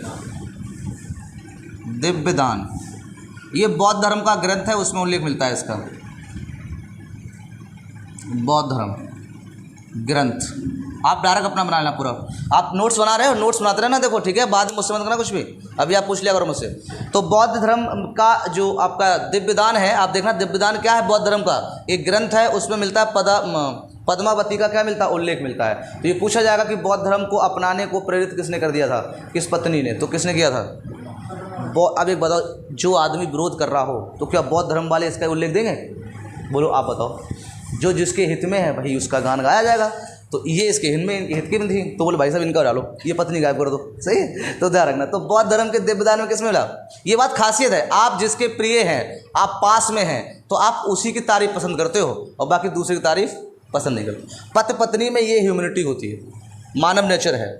अगर पति पत्नी की किसी पड़ोसी की तारीफ कर दे, भाई साहब आज भाभी जी ना भाई साहब बहुत अच्छी लग रही थी, पत्नी सुलग जाएगी तुरंत, अब ये कोशिश करिए इसे कब जहर दिया जाए, ठीक है, समझ में आया। और अगर पत्नी ने तारीफ कर दी किसी और आदमी की और पति के सामने, तो फिर भाई साहब युद्ध स्टार्ट हो गया उसी दिन से। बताइए आप, चाहे मत करो कुछ ना हो, तुम्हारे अंदर बिल्कुल दबाए बैठे रहो, और तुम तारीफ मत करो। तारीफ के बेचारे दोनों बहुत बड़ी समस्या होती है, चाहे लड़का हो चाहे लड़की हो। लड़कों के सामने कोई लड़की अगर है, उसकी भाई साहब हैं, ठीक है, तो अगर वो किसी और लड़के से बात कर ली, भाई तुरंत एक्शन, क्या हो रहा था जी, ये बात बिल्कुल पसंद नहीं है और मुझे तो कतई पसंद नहीं आती है। सही है, तो वो कहे अरे ना भैया हमारे भैया थे वो, अच्छा भैया थे, अच्छा तो ठीक, बता देना चाहिए था, वैसे डांट पड़ गई नहीं पड़ गई, समझ में आया। और ऐसे ही अगर क्या है, कोई लड़की है और लड़की खड़ी है और लड़की ने जाके बात कर ली और वो उससे खूबसूरत हो, फिर तुम देखो भाई साहब परमाणु बम जैसा विस्फोट होता है, ठीक है, हो सकता है वहाँ युद्ध भी स्टार्ट हो जाए। बाद में पता चला वो उसकी सिस्टर है, तो बोला अच्छा सिस्टर थी, पहले मिला देना चाहिए था। ये बात सही है नहीं, आप बताइए, ये बिल्कुल नेचर है, बिल्कुल ये मानव नेचर है, ये इसमें आप कुछ नहीं कर सकते हो। इसलिए कभी भी इन चीज़ों को डील करना सीखो, बाकी आप कुछ नहीं कर सकते। सही है, चलिए ध्यान रखें। तो दिव्यदान में किसका मिला है, पद्मावती का मिला है, और ये किसने किया, सपोर्ट किया इसने बौद्ध धर्म का। यहाँ तक समझ में आ रहा नहीं। चलिए अगली पत्नी की बात। अच्छा हाँ, इनका इसके पुत्र का नाम पूछ लेते हैं, पुत्र का नाम। तो इसके पुत्र का नाम था कुणाल। क्या नाम था, कुणाल। यही इन्हीं का नाम था दशरथ, और यही राजा बना था। तो आप कुणाल, ये बचपन का नाम था इसका, लेकिन बाद में ये दशरथ बना था, मतलब यही दशरथ है जो इसने राज्य किया था, ध्यान रखना। बाकी न तीवर ने किया था, ये सब बौद्ध धर्म में लग गए थे, ठीक है, ये लड़का लग गया था इनका बौद्ध धर्म में। ठीक है, बात समझा रखना। बोले यहाँ तक कितनी दिक्कत। तो इनका पुत्र था, पूछा जाए कि दशरथ की मम्मी का नाम बताओ, बच्चे उठाकर मार देते हैं कारुवती, क्योंकि ज़्यादातर उल्लेख किसका मिलता है, कारुवती का। ज़्यादा प्रिय थी तो अशोक ने भाई साहब प्रेम वास्तव में करता था, डांट डूट तो अलग बात था, लेकिन हर अभिलेखों में ज़्यादातर उसने कारुवती का ही उल्लेख करा है, इनका उल्लेख ज़्यादा नहीं मिला है। इनमें तो बौद्ध धर्म मालूम दे दिया, क्योंकि बौद्ध धर्म के साथ बननी थी, इसलिए तो जो जिसके साथ रहेगा बहेगा, लेकिन वो प्रेम वास्तव में करता रहा। जहाँ जहाँ उसने लिखा है अभिलेखों में पत्नी का नाम दिया है, तो वो कौन दिया है, कारुबाकी ही दिया है। ध्यान रखना ये बात, ठीक है। क्यों आती थी, कभी सिचुएशन गड़बड़ हो जाती हाँ हाँ हाँ, वही वाली है ना भाई, मजबूरी में करता है कोई आदमी। जैसे मैं आपको कहानी सुनाऊँ, कृष्ण जी का नाम सुना होगा, आज उनका जन्मदिन भी है। हाँ सॉरी, अष्टमी की सभी को हार्दिक शुभकामनाएं, और आपके धन्यवाद, आपके ऐसे ही बढ़ते रहें अगली बार, और बड़े खुशहाल आएँ आप, 2 स्टार बन के आएँ सभी, सही है। और अष्टमी मनाएं, सभी मंदिरों पे आकर डीजे फीजे बजवाएं, उसका शुक्रिया अदा करवाएं, सही है, ध्यान रखना। तो सभी के लिए अष्टमी की शुभकामनाएं। तो आज अष्टमी है और श्री कृष्ण का नाम ना आए तो ये तो बड़ा गलत बात होगा, बिल्कुल सूखे सूखे चले जाओगे आप। तो सुनिए आप, देखिए ऐसे सोचते हैं, सिचुएशन कुछ भी हो सकती है पत्नियों की। कुछ तो ऐसे ही लोग होते हैं, कुछ शौक में होते, कुछ शौकीन होते हैं, और कुछ मजबूरियाँ होती हैं। मेरी बात समझो पहले। श्री कृष्ण का नाम सुना है, कितनी रानियाँ थी उनकी, टोटल बताना कितनी थी, 16,000, 16,300, 16,300। ध्यान रखो, मैं क्या बताऊंगा अभी, 16,300। एक राजा था, उसका शायद नरभक्ष कुछ ऐसे नाम था, पृथ्वीलोक मतलब उसमें पाताल लोक में सुना होगा, कहानी अगर आपने देखी हो तो अभी माइंड में आ जाएगी आपके। राक्षस का नाम कुछ ऐसे ही था, अजीब सा उसका नाम था, पता नहीं। तो वो उसको उसके गुरु ने समझा दिया, गुरु का बड़ा इफेक्ट पड़ता है। मैं आपसे जो भी कह दूँ आप तुरंत मान लोगे, और अगर आपकी हित की बात कह दी तो आप तुरंत कूद पड़ोगे, बोले आप भाई समझा सही। और हम पढ़ने की बात कह देंगे, बेकार मूर्ख आदमी है जो पढ़ने की बात कर रहा है। और जिनको पढ़ने का शौक है, अगर हमने कह दिया बेटा पढ़ो आप, और पढ़ने के अलावा कुछ काम मत करना, जैसे हमने कहा था कि अगर दिल लगाना है तो किताबों से लगाओ, अगर बेवफाई भी कर भी साला मुकद्दर बना जाएगी, सही है। तो अब कुछ बच्चों को समझ में आई होगी, अब कुछ कहेगा साला किताबों से मुकद्दर बनेगा, अब ये क्या समझो सिचुएशन, ठीक है। तो वो अलग बात है, सही है। तो यही बात थी, 16,000 रानी कैसे बनी थी, उनका कोई मतलब नहीं था उनका, जबकि उनकी रानी तो एक ही मैन थी, सही है। अब भाई साहब वो राक्षस साहब उन्होंने कह दिया था कि आप यंग रहोगे, कर अब नई नई लड़कियों की शादी करोगे, उस राक्षस से कह दिया। राक्षस बलवान थे उस टाइम पे, उन्हें आस पड़ोस की पहले सब पाताल लोक की ढूंढ डाली, ले आए अपने उसमें बंद कर ली महलों में, सही है। फिर बच्चे खुची फिर आ गए भाई साहब पृथ्वीलोक पे। अब पृथ्वीलोक पे कुछ तबाही तबाही होगी, और उस टाइम पर राजा कौन था, श्री कृष्ण थे। कौन थे, श्री कृष्ण। उसको ये वरदान प्राप्त था कि जिन पत्नी में बहुत ज़्यादा प्रेम होगा तो दोनों मिलकर मार सकते हैं, उसे कोई एक नहीं मार सकता है, ना स्त्री मार सकता है ना पुरुष मार सकता है, वो दोनों मार सकते हैं जिनमें बिल्कुल सही प्रेम हो, मतलब सिर्फ वैसा वाला प्रेम ना हो, प्रेम वाला होना चाहिए, ठीक है। हाँ ठीक है। तो उनकी 3 पत्नियां अलग सी थी, बताओ। एक आपकी कौन थी, एक और बताओ, लोग सिर्फ रुक्मिणी याद है ना, रुक्मिणी जो शादी कर रस से भगा के ले आए थे वो, ठीक है। हाँ, शिशुपाल की बहन थी बिल्कुल से। 2 और थी इनकी, ठीक है, जो एक मजबूरी में करके लाए थे, जो जबरदस्ती बैठ गई थी ऐट कर, बोल रही हमें तो श्री कृष्ण से ही शादी करनी है, ठीक है। तो फिर उनको भी लिया गया था। प्रेमिका इनकी जो रही थी वो राधिका रही थी। प्रेम तो राधिका और कृष्ण वाला होना चाहिए, कि जरूरी थी ना कि हर काम मिलने से ही हो जाए, सही है। प्रेम वही सही होता है जिसको आपने बिल्कुल खुश होकर किसी को छोड़ दिया हो, क्योंकि ये भी समझा करो, रही होंगी उनकी भी कोई मजबूरियाँ, वरना यूँ ही कोई बेवफा नहीं होता, सही है। तो समझा करो इस बात को। चलिए आगे बढ़ते हैं। तो अब वहाँ पर वो गए, उन्होंने युद्ध लड़ा उस राक्षस से। क्या हुआ था, युद्ध लड़ा। युद्ध लड़ने के बाद उसको क्या कर दिया, राक्षस को मार दिया, क्योंकि दोनों पत्नी लोग गए थे, उन्हें पता था कि हमें कैसे मारना है। एक भगवान थे, उन्हें तो उद्धार करना ही करना था, मार दिया। उसके बाद उन जो लड़कियां थी 16,000 थी वहाँ पे, कितनी थी, 16,000, जिसको उसने क्या करा था, बंदी बना रखा था। उन्होंने गेट खुलवा दिया और उन्हें फ्री कर दिया। फ्री करने के बाद वो भाग के पहुँच गए सब पहाड़ पर, और वो सब कूदने जुगाड़ में थी। उनकी पत्नी ने रोक लिया, बोले, श्री कृष्ण ने बोले क्या हुआ, जो आप मतलब एक तो आपको फ्री कर दिया, राक्षस से मुक्त करा दिया, और आप मरने जा रहे हो, मतलब ये बात तो समझ नहीं आई। तो बोले आपने कौन सा अच्छा काम कर दिया, हम तो और तुम्हें नरक में डाल दिया, तुमने हमें नरक में डाल दिया। बोले क्यों, बोले एक बात बताइए, अब ये हमें कम से कम इतने साल से बंद करे हुए हैं, सही है। अब क्या बाहर वाले जो समाज है वो हमारे लिए क्या अपनाएगा, आप बताओ मुझे। चाहे कुछ भी ना हो, सीता जी भाई था, ये सीता जी, रावण भी अपनी जगह बिल्कुल सही था, सीता जी भी सही थी, और उनकी भी उनकी परीक्षा हुई थी। किसने ली थी, उन्हीं राम ने। किसने ली थी, उन्हीं राम ने, जबकि राम की गलती नहीं थी, उन्हें तो समाज में देखते हुए उसको करा था। क्या राम चाहते थे सीता जी को वनवास दे दें, सिर्फ समाज। तो भाई साहब ये समाज आज तक किसी का नहीं हुआ है। ये समाज ना तो तुम्हें अच्छे मिलेगा और ना ही बुरे मिलेगा। तुम्हारी आज नौकरी लग जाए तो अभी रो रो के कहेगा ये बात, और तुम कहोगे वो अंकल जी आंसू कैसे निकल रहे हैं, बेटा खुशी के आंसू हैं। चाहे वो रो रहा हो, बोले अरे इसकी नौकरी लग कैसे गई, चाहे वो आराधना रोज करते हो, बोले इस बच्चे की नौकरी ना लगे, तुम्हारा पड़ोसी ज़्यादा करता होगा, सही है, और तुम्हारा इससे कोई मतलब नहीं होगा, और बाहर वालों से हमें बहुत खुशी होगी। सबसे ज़्यादा खुशी अगर किसी बच्चे को लगने पर होती है बिना प्रॉपर्ट, वो होती है गुरु को, जब वो आता है करके बोला अरे सर हम आ गए, और आके वीडियो में सामने खड़ा हो जाए, भाई हम कहेंगे भाई पढ़ाया हुआ बच्चा ये 2 स्टार बन के आया है। अच्छा, सबसे खुशी होती है जबकि कुछ नहीं लेता है आपसे। फीस तो एक नाम है, क्योंकि नहीं लेगा तो फिर बाहर निकाल के फेंक दिए जाओगे, क्योंकि उसको भी किराया देना होता है, ठीक है नारायण भाई होता नहीं, लेकिन वो बहुत खुश होता है, बिल्कुल फ्री होता है, और हमेशा आपको उसी स्वभाव में मिलेगा, कोई चिड़न नहीं है आपसे, कुछ नहीं कि आप 2 स्टार बन गए, कि आप आज SI में चले गए, आप PCS निकाल गए, वो बहुत खुश होता है, बोले बहुत अच्छा हमारा बालक है यहाँ पे पढ़ा हुआ है ना, और वो लोग भी रिस्पेक्ट करते हैं, ऐसी कोई बात नहीं। तो बात समझ आ गई। तो 16,000 उन्होंने क्या कहा, भाई आपने तो हमें बदनाम कर दिया, अब हम कहाँ जाएंगे, हमारा तो मतलब कोई है नहीं भाई, किसी भी बोलो शादी कोई करेगा तो क्या कहेगा, माँ राक्षस क्या रह के आएंगे। मतलब आदमी तो समाज में उल्टा ले जाता है, लड़की चाहे कितना अच्छा हो, जिसके घर में रह रही वो कितनी अच्छा हो, लेकिन आदमी फिर भी क्या करता है, समाज भाई साहब भैया बहन अगर जा रहे हो ना तो उंगली भी उस पर उठा देता है। आप देखो इस समाज को, तो भाई साहब हम तो दुखी है समाज से, चाहे तुम लोग खुश हो, बट ये कभी अच्छा नहीं हो सकता, इसलिए उनकी बातें सुनना बंद कर दो। जिस दिन आप सुनना बंद कर दोगे उस दिन खुश रहना स्टार्ट कर दोगे, वो आपको कभी अच्छा नहीं बताएगा, ध्यान रखना। तो उन्होंने कहा ये तो बात भाई साहब गड़बड़ होगी, हाँ ये बात तो सही है, बोले ठीक है। तो भाई उन्होंने अपनी पत्नी की तरफ देखा, बोले आप क्या करना चाहिए, तो उन्होंने कहा ठीक है ऐसा करो, तुम अपना नाम दे दो उनको, क्या दे दो नाम। तो उन्होंने कहा ठीक है चलो मैं आज से आपको अपनी पत्नियां बनाता हूँ, क्या करता हूँ, पत्नियां। मतलब अब भाई ऐसे तो रख नहीं सकते हो आप कि ऐसे ले आए और रख लिया किसी को, तो भाई कोई तो नाम दोगे आप। तो उन्होंने शादी तो की थी, अपने महल में भी रखा था 16,000, लेकिन उनकी वो रानियाँ नहीं थी, सिर्फ उनको सुरक्षित रखने के लिए, कोई उन पर उंगली ना उठाए, इसलिए उन्होंने उनको क्या अपना नाम दे दिया था। बात समझ आ गई। तो ऐसी सिचुएशन कभी कभी पड़ जाती हैं, तो बेचारे इनका भी कोई हाल रहा हुआ ऐसे ही, ठीक है। तो बाकी तो कुछ कह नहीं सकते। तो पद्मावती समझ में आ गया ना। तो पद्मावती कुणान इनके दशरथ यही राजा बना था, ध्यान रखना। तो पूछ लेगा कि इसकी मम्मी का नाम ज़्यादा ध्यान रखना, क्योंकि राजा बना था दशरथ, ठीक है। ये किसका पुत्र था, तो माता पूछेगा अशोक तो अशोक रहेगा, या अशोक तो एक ही होगा। तो यहाँ तक बोलो कोई दिक्कत, तो ये इन्होंने सपोर्ट किया था। अगली बात कर लेते हैं हम लोग। हाँ तीसरी, 2 गई, तीसरी देखिए, तीसरी लिखिए, समझ में तो आ रहा है ना। तीसरी नाग देवी, नाग देवी खतरनाक नाम से, खतरनाक नाग देवी, ठीक है, नाग देवी। तो नाग देवी देखिए, इन्हें शाक्य कुमारी कहा जाता है, शाक्य कुमारी, शाक्य कुमारी कहा जाता है,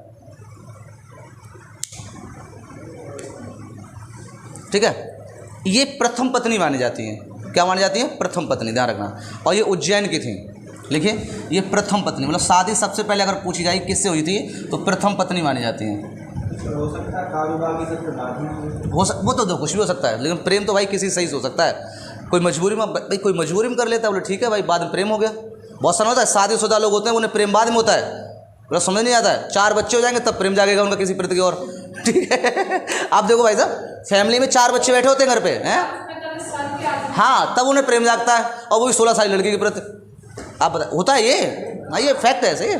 तो प्रेम तो भाई साहब कभी भी आ सकता है, कभी भी है भाई साहब, एक तो रस है, कब जाग जाए, ठीक है। चलिए स्थायी भाव का रूम आ जाता है। प्रथम पत्नी अगर पूछेगी तो यही है, कहाँ की थी ये, उज्जैन की थी। कहाँ की थी, उज्जैन, उज्जैन। अब देखो लड़कियां इस बात पे हंस रही हैं कि लड़कों की बुराई करती ना, लड़कियों को भी प्रेम जा जाता है कभी, सही है। चच्चर बच्ची की मम्मी हो जाएंगे और वो निकल लेती है, ठीक है। ये समाज का फैक्ट भाई, हम कुछ कह रहे थे ना इसमें, ठीक है, ध्यान रखना। तो उज्जैन की थी, ये कहाँ की थी, उज्जैन की। बात समझ में आ रही ना। तो प्रथम पत्नी यही मानी गई, ध्यान रखना। और इन्हीं से थे कौन, 2 पुत्र थे, मतलब पुत्र क्या, सॉरी, एक पुत्र पुत्री, संघमित्रा, हाँ जो श्रीलंका गए थे, संघमित्रा, और दूसरे कौन थे, महेंद्र। अगर पूछा जाए संघमित्रा और महेंद्र की मम्मी का नाम क्या था, तो कहोगे नाग देवी। क्या नाम था, नाग देवी, नाग देवी, ठीक है। अगला चौथा नाम लिखिए, चौथा नाम, चौथी पत्नी क्या हुआ, चौथा, कुछ दिक्कत है क्या, असंगमित्रा, ये इनकी पत्नी थी। इनके पुत्र का नाम संगमित्रा था, बट एक पत्नी थी कौन, असंगमित्रा। इसे अग्र महिषी बोलते थे,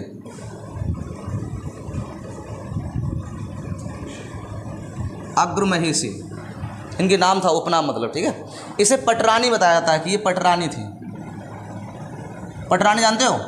जो सब कारोबार इन्हीं के पास था, मतलब महल का। पटरानी का मतलब जो महल का जो था, दासियाँ फासियाँ जो सब देखना, महल का अर्थव्यवस्था देखना, महल में किसको रखना है, खाना कौन बनाएगा कौन नहीं बनाएगा, मतलब पूरा जो राज था अशोक संभालते थे बाहर वाला, और घर का संभालती थी ये पटरानी, उसी को आ जाता है। तिजोरी, हाँ बस बस, अब बिल्कुल सही बात बताई, तिजोरी बड़ा याद रहती है बच्चों को, सही है। तो तिजोरी की जो चाबी थी वो इन्हीं के पास रहती थी, बिल्कुल सही बात है, सही है। तो ये पटरानी कही ले जाते थे, इन्हें सिर्फ नाम के लिए बैठा दिया था, जैसे मोदी जी ने वो आडवाणी को चले, तो ध्यान रखना, ये सिर्फ नाम के लिए थी भाई साहब। प्रेम तो कहीं और चल रहा था। हाँ, कारूवती बेचारी, वो भी बेचारी स्लिप ऑफ माइंड हो गई थी, तो कलिंग युद्ध के पीछे पड़ गए, सही है। फालतू में जिंदगी खराब कर ली, अच्छे खासे जी रहे थे, सही है। ये सब बड़ा दिक्कत है। महाभारत में भी यही था। आप बताइए, महाभारत में सिर्फ घमंड लेके डूब गया और प्रेम लेके डूब गया। देखो, प्रेम भाभी जागृत हो गया उन लोगों को। भाई जो भाई थे वो भाभी के पीछे पड़ गए। आप बताओ, आप बताइए, गलत बात नहीं थी उसमें? वहाँ पे जो सम्राट थे, भीष्म पितामह, गुरुदेव द्रोणाचार्य, कृपाचार्य, ठीक है, और आपके कौन, जिन्होंने वेद व्यास, उस सभा में बैठे हुए थे, वहाँ पर स्त्री का अपमान देखते रहे थे। भाई साहब देखिए, आप मजबूरी होती है तो स्त्री का अपमान ज़्यादा करो ही मत, और स्त्री को करने ही मत दो। दोनों काम है, ये एक नहीं है, ठीक है। जहाँ जहाँ स्त्रियों का अपमान होगा भाई साहब, उस दिन महाभारत होगा। आप चाहे कलयुग में ले लेना, चाहे कहीं भी ले लेना, सही है। लेकिन स्त्री को भी ज़्यादा वो नहीं करना चाहिए, उनके लिए हम कहानी सुना देंगे किसी दिन बैठाल के, सही है। उनका अगर ज़्यादा प्रकोप बढ़ा तब महाभारत होता है, और फिर ज़्यादा बड़ा होता है, सही है। देखो, मैं बता दूँ, स्त्रियों में दिमाग तो बहुत होता है, लेकिन वो करुणाशील बहुत होती हैं। जैसे मान लो अभी इन्हें किसी को प्रधानमंत्री बना दें और सारा राजपाट, प्रधानमंत्री, सीएम सब महिला, भविष्य में जाके ये होगा। आप आज नोट कर लेना और मुझे फ़ोन करना बाद में, सही है। ये होगा, स्त्रियों का राज होगा ऊपर से नीचे तक, मतलब अगर सीएम भी बनी होगी तो स्त्री ही होगी, और बन चुकी है, सही है। आगे होगा रक्षा मंत्री, देख लो, बन चुकी है, कोई दिक्कत नहीं, इसमें डाउट नहीं है। तो अब मान लो इनका करुणाशील बहुत होती है। जैसे पाकिस्तान ने कल बम गिरा दिया हमारे यहाँ, मैं एक ऐसे एग्जाम्पल ले रहा हूँ, ओरल बता रहा हूँ, मान लो भविष्य में गिरा दिया, तो अब ये इन्हें गुस्सा होता है कि बोला आज पाकिस्तान को उड़ा देंगे, सही है। और जाकर जैसे ही वहाँ उन्होंने पैर पकड़ लिए इसके, तो ये बहुत करुणाशील होती है, तुरंत माफ़ कर देंगे। और तुम जानते हो जो लोग दुश्मन होते हैं वो चुकते नहीं है। अब मान लो बेचारी ने माफ़ कर दिया, उनने पलट के गिरा के फिर से दिल्ली पर गिरा दिया आके, तो ये करुणाशील होती है। और आदमी को पता होता है, डिसीजन गंभीर रूप से लेता है वो, बहुत सोच समझ के। स्त्रियाँ क्विक डिसीजन लेती हैं, लेकिन किससे लेती हैं? हृदय से लेती हैं, करुणाशील होती हैं। उनकी गलती नहीं है, क्योंकि उनके अंदर ममता भरी होती है। ये बात सही होती है। एक तरह हम देखें तो तारीफ स्त्रियों की करते हैं, क्योंकि पूरा लोक निर्माण है उनके, तो वो उन्हीं के हाथों में है, सही है। तो अच्छा बन के उन्हें रहना चाहिए। मैं तो यही करूँगा, हर लड़की को बहुत अच्छी तरह से रहना चाहिए, और आदमियों को थोड़ा पीट पाट के सही लेवल पर रखें, ठीक है। चलिए अग्र स्वामी, ठीक है। पटरानी थी ये, आपको ध्यान रखना है। बात समझ में आ गई ना यहाँ तक? ठीक। अगला देखिए, चौथी हो गई है। पाँचवीं लिखिए। पाँचवीं कौन सी बताइए? पाँचवीं के बारे में थोड़ा सा ना असमंजित रहता है, मतलब थोड़ा सा डाउटफुल है वो, लेकिन हम बता देते हैं। क्या हुआ बेटा, नहीं समझ में आ रहा क्या? तो फिर लिखो अगला, पत्नियों के नाम तो लिख लो। कायम है ना ना ना ना, अरे बेटा अभी तो तुमने पढ़ाई नहीं, अब तो कुछ और कर दें तो आप दिक्कत कर जाओगे। देखो, तिस रक्षिता, ठीक है।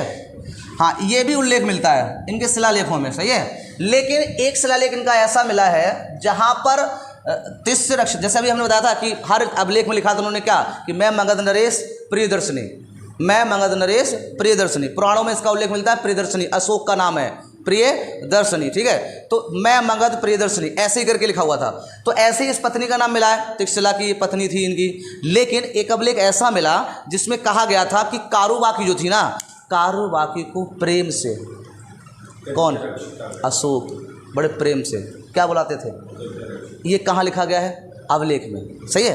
तो ये थोड़ा सा डाउटफुल रहता है। तो कहीं कहीं उल्लेख मिलता है कि इसकी 4 पत्नियां थी, कहीं मिलता है 5 पत्नियां थी, बट एक अभिलेख बस गड़बड़ कर दिया। बाकी तिसलक्षा ये आपका पूरा अलग से लिखित है, तो ये अलग से ही लिख लो। अगर बाई चांस कभी तुक्का मारने की कोशिश करते हो, वहाँ पर समझ में नहीं आए कोई चीज़, तो फिर आप किसको मार दोगे? कारुबाकी को। समझ में आया? वो कहते हैं कि अशोक प्रिय, जो कारुबाकी थी उनको प्रेम से क्या बोलते थे? तिस रक्षिता बोलते थे, तिस रक्षिता, क्योंकि ये एडवाइजर बहुत अच्छी थी अशोक की, एडवाइस लेते थे। कभी भी ध्यान रखना, लाइफ में अगर पत्नी का डिसीजन बहुत सही जा रहा है और पति ने पत्नी से अगर डिस्कस करा है किसी वर्क के लिए, तो वो वर्क कभी भी फ्लॉप नहीं हो सकता, ये ध्यान रखना। वो बहुत समझ से बात करते। देखो, आप समाज के बारे में ज़्यादा जानकारी रख रहे होते हो, लेकिन वो घर की व्यवस्था में अच्छी रखती होती है। तो जब दोनों चीज़ें सही से मिलती हैं, हम ये नहीं कहते हर बात आप उनकी मान लो मतलब, और पत्नी को भी हर बात पति की नहीं माननी चाहिए और पत्नी नहीं मानना चाहिए, बट डिस्कस जरूर करके देखना चाहिए कि उसने हमारा विचार क्या दिया है। कभी कभी वो छोटा बालक होता है ना हमारे घर का, परिवार का, कभी कभी वो बड़ी अच्छी बात कह जाता है और हमें उससे फ़ायदा हो जाता है। तो कभी भी इस बात को मरा कर, अगर मैं मुखिया बनाऊँ घर के, तो सारे डिसीजन हमारे ही, जो हम कहेंगे वही होगा, बर्बाद कर दोगे। सही है, ध्यान रखना ये, क्योंकि हम अपना अपना दिमाग सबका अलग अलग होता है। अब भाई एक बात यहाँ पर रख दो, मान लो 10-12 लोग बैठे हुए हैं, तो वो 10-12 लोगों की एडवाइस आपके लिए मिलेगी, तो आप उनमें से पॉजिटिव छांटो कि भाई पॉजिटिव कौन है। भाई कोई भी डिसीजन संसद से आता है तो कि एक लोग पास कर देता है, बोले मोदी जी गए, भाई साहब हट दूर हट, ले बिल पास होना है, भाई लोकसभा अध्यक्ष मार दो, साइन मार दो, क्या ऐसे होता है? नहीं, भाई साहब वो बिल रखा जाता है और हर कंडीशन पढ़ी जाती है, और वहाँ पर जो प्रतिनिधि होते हैं वो उस बात पर डिस्कस लेते हैं कि ये बात समाज के लिए सही है या नहीं है। किसी भी मूल अधिकार का हनन तो नहीं कर रहा है ये बिल, कोई नीति तत्व का हनन तो नहीं कर रहा है, किसी मौलिक कर्तव्य का हनन तो नहीं कर रहा है, उसके बाद बिल पास होता है। ध्यान रखना ये चीज़, तो ये ध्यान रखना है। इसलिए कारोबाकी को क्या माना गया? सबसे ज़्यादा माना गया। तो तीक्ष्ण रक्षता माना जाता कि अशोक की रक्षा करने में सबसे आगे हाथ रहता था, वो किनका रहता? कारोबाकी। ठीक है, अगर उल्टे सीधे काम भी कर रहा था तो बेचारी कुछ नहीं कहते थे, बोले ठीक है पति तो है, समझ में आया? आगे बात करते हैं। ठीक, तो ये 5 मानी गई है, तो आप उसको ध्यान रखना है। तो पत्नियाँ कितने लोगों को समझ में आ गई? पहली कौन थी? कारोबाकी।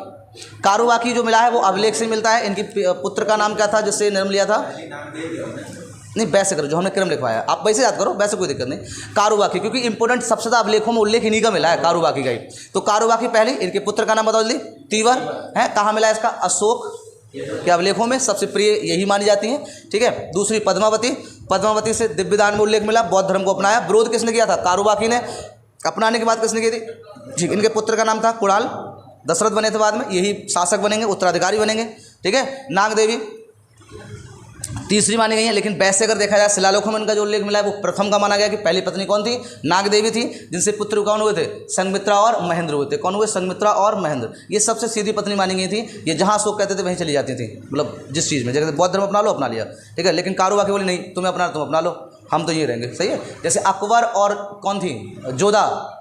देखा, जोधा अकबर ने कभी भी उसका धर्म नहीं अपनाया। यस या नो? वो हिंदू थी, वो हिंदू ही रही थी लास्ट तक, और उसने मंदिर अपने बनवाए थे। बोले आप अपना काम करते रहो, हम आपको उसमें इंटरफेयर नहीं करेंगे और आप हमारे उसमें नहीं। आप अपना खाओ, हमें अपना खाने दो, यही मानवता है। ऐसा नहीं कि तुम अच्छा खा रहे हो तो बोले अब भाई साहब अपना छोड़ दिया और उसको मार के खा लिया, नहीं, वो गलत है। सही है, भक्षण करना, ये जानवरों को मारकर खाना, ये आपकी इंसानियत नहीं है, ये इंसानियत का परिचय नहीं देती। वो अपना खा रहा है, वो खुश है, आप उसे देखकर खुश होगे, वो अच्छा खा रहा है। आप अपने लिए अच्छा कम खा रहे हो तो उसके लिए बढ़ो आगे, बट दूसरे को गिरा के नहीं, बराबर चल के। सही है, ध्यान रखो। तो समझ में आ रहा है? तो ये समझ में आ गया नाग देवी। नाग देवी पर अगला कौन आ रहा है? असंगमित्रा, ये भी इनकी थी। ठीक है, जिन्हें क्या कहा गया था? पटरानी कहा गया था। और तिसरक्षता जो थी, 5वां उल्लेख मिलता है, लेकिन एक जगह लिखा हुआ मिल गया कहाँ पर कि कारोबाकी का नाम क्या था? तिसरक्षता था। बोलो बात समझ में आ गई? तो वैसे 5 बताओगे, ऑप्शन में 5 लगा दो ना, नहीं तो 4 मारना, क्योंकि वो पूछेगा कि तिसरक्षता किसका नाम था, तो कारोबाकी लगा के आना। इस पर थोड़ा तो कन्फ्यूजन हिस्ट्री में करते ही करते हैं ना, और अशोक अभिलेख में तो भाई साहब बहुत कराया उन्होंने। ठीक है, तो देखो कहीं कहीं उन्होंने दे दिया है, अच्छा पता नहीं दिमाग आ गया उनके अंदर, तो ये चीज़ आप ध्यान रखना। यहाँ तो कोई दिक्कत। पूछेगा कि इनकी पुत्रियाँ कितनी थी? एक पुत्री तो हमने लिखवा दी थी, एक पुत्री और थी इनकी। ले लो अशोक की पुत्रियाँ, देखो संघमित्रा और चारुमती। संघमित्रा और चारुमती, ये असंगमित्रा की थी। चारुमती जो थी असंगमित्रा की, असंगमित्रा की चारुमती थी। तो अगर अशोक की पुत्रियों के नाम पूछेंगे तो बताएंगे यार 2 थी, 2 पुत्रियां थी। कौन सी थी? संघमित्रा और चारुमती। तो यहां तक कोई दिक्कत नहीं, आप बताओ फटाफट। भाई संघमित्रा के बारे में हम आपको बता चुके हैं कि ये भाई साहब श्रीलंका गए थे अपने भैया के साथ, महेंद्र। किनकी पुत्री थी ये संघमित्रा? नाग देवी की। अशोक तो कॉमन चीज़ है, जो कॉमन हो जाता है उसका नाम नहीं लिया जाता है फिर। सही है, हाँ, कॉमन लोग का वैसे क्या करोगे नाम लेके, ठीक है, कॉमन वाले तो फायदा ही नहीं है। ठीक है, तो संघमित्रा किसकी पुत्री थी? नाग देवी की थी। चारुमती किसकी थी? असंगमित्रा की मानी जाती, उल्लेख मिला है, हमें कुछ नहीं पता इसका, हिस्ट्री में पता है सारी चीज़। हाँ, अब चारुमती देखा, इन्होंने बौद्ध धर्म अपनाया था तो इन्होंने शादी नहीं की। देखो नाग देवी थी, वो थी, नाग नाम था, लेकिन उसके गुण नाग वाले एक भी नहीं थे। लेकिन नाम होता है किसी का बहुत अच्छा, फूलवती, और वो निकलती कौन? जहरवती। सही है, तो नाम से कोई फर्क नहीं पड़ता है, ध्यान रखना। हाँ, अच्छा ये होता नहीं, नाम तो ऐसा लगेगा ये गुण नाम के साथ बता दो लोग गुण आते हैं, लेकिन नहीं होता, उल्टा हो जाता है। नाम होगा दयाराम, हत्या सबसे वही करते होंगे, आप बताओ। ठीक है, नाम होगा रईस, सबसे गरीब वही होंगे। तो नाम से कोई इफेक्ट नहीं पड़ता है, नाम अपना खुद बनाना पड़ता है और उस रास्ते पे चल के ध्यान रखना आप। उसके लिए रात में जागना पड़ता है, रातों रात जागने पड़ते हैं। और इतिहास एक दिन में नहीं लिखा जाता है, वर्षों गुजर जाते हैं। ठीक है, पिसाको सुना नाम? पेंटर थे, कुछ पूरा नाम था उनका शायद, पिकासो। हाँ, पिकासो नाम सुना होगा, जो पेंटिंग बनाया करते थे। हाँ, तो सुनो पहले। अब उनको देखो, इतिहास की बात अगर हम लोग करें तो वो वहाँ पर ऐसे घूम रहे थे, तो उनके यहाँ नौकरानी जो थी ना, वो वर्क करती थी। तो एक दिन वो उसने ऐसे कहा, तो उन्होंने एक बोले भाई हमें कुछ दे दो गिफ्ट, जैसे त्यौहार फ्योर का भी होता है ना, तो कभी कहते हैं भैया हमें कुछ बोनस दे दो, है ना। तो उनने कई बार लो, उन्होंने ली और 30 सेकंड में एक पेंटिंग बना के दे दी। सुना होगा ये बहुत।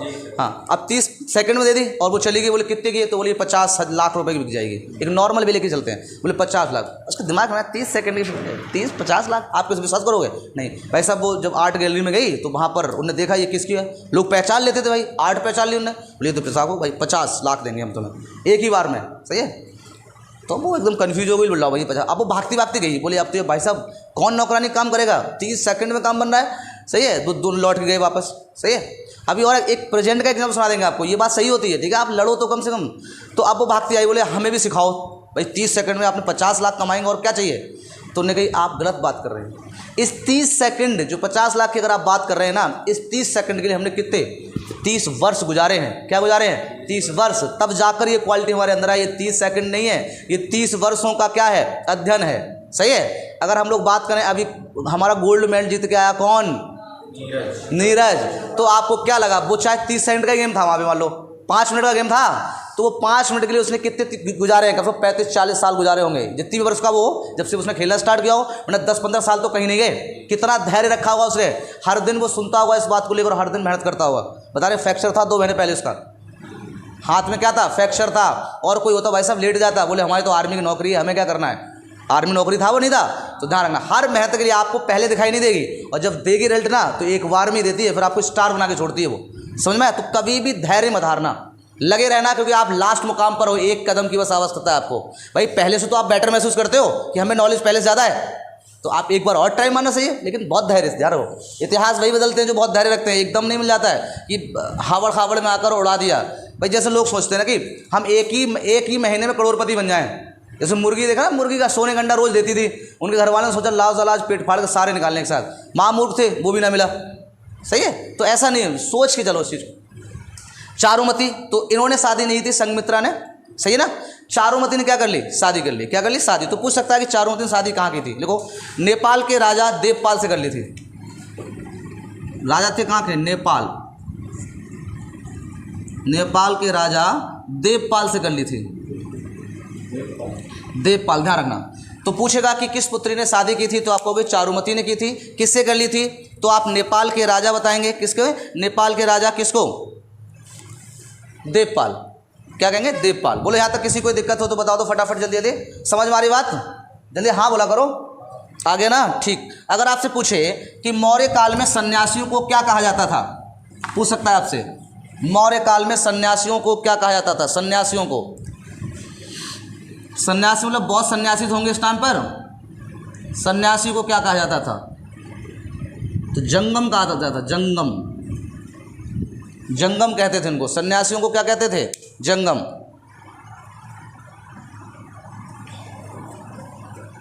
ठीक है। इसके बाद लिखिए, अशोक जो था ना, वो आजीविका संप्रदाय को मानता था।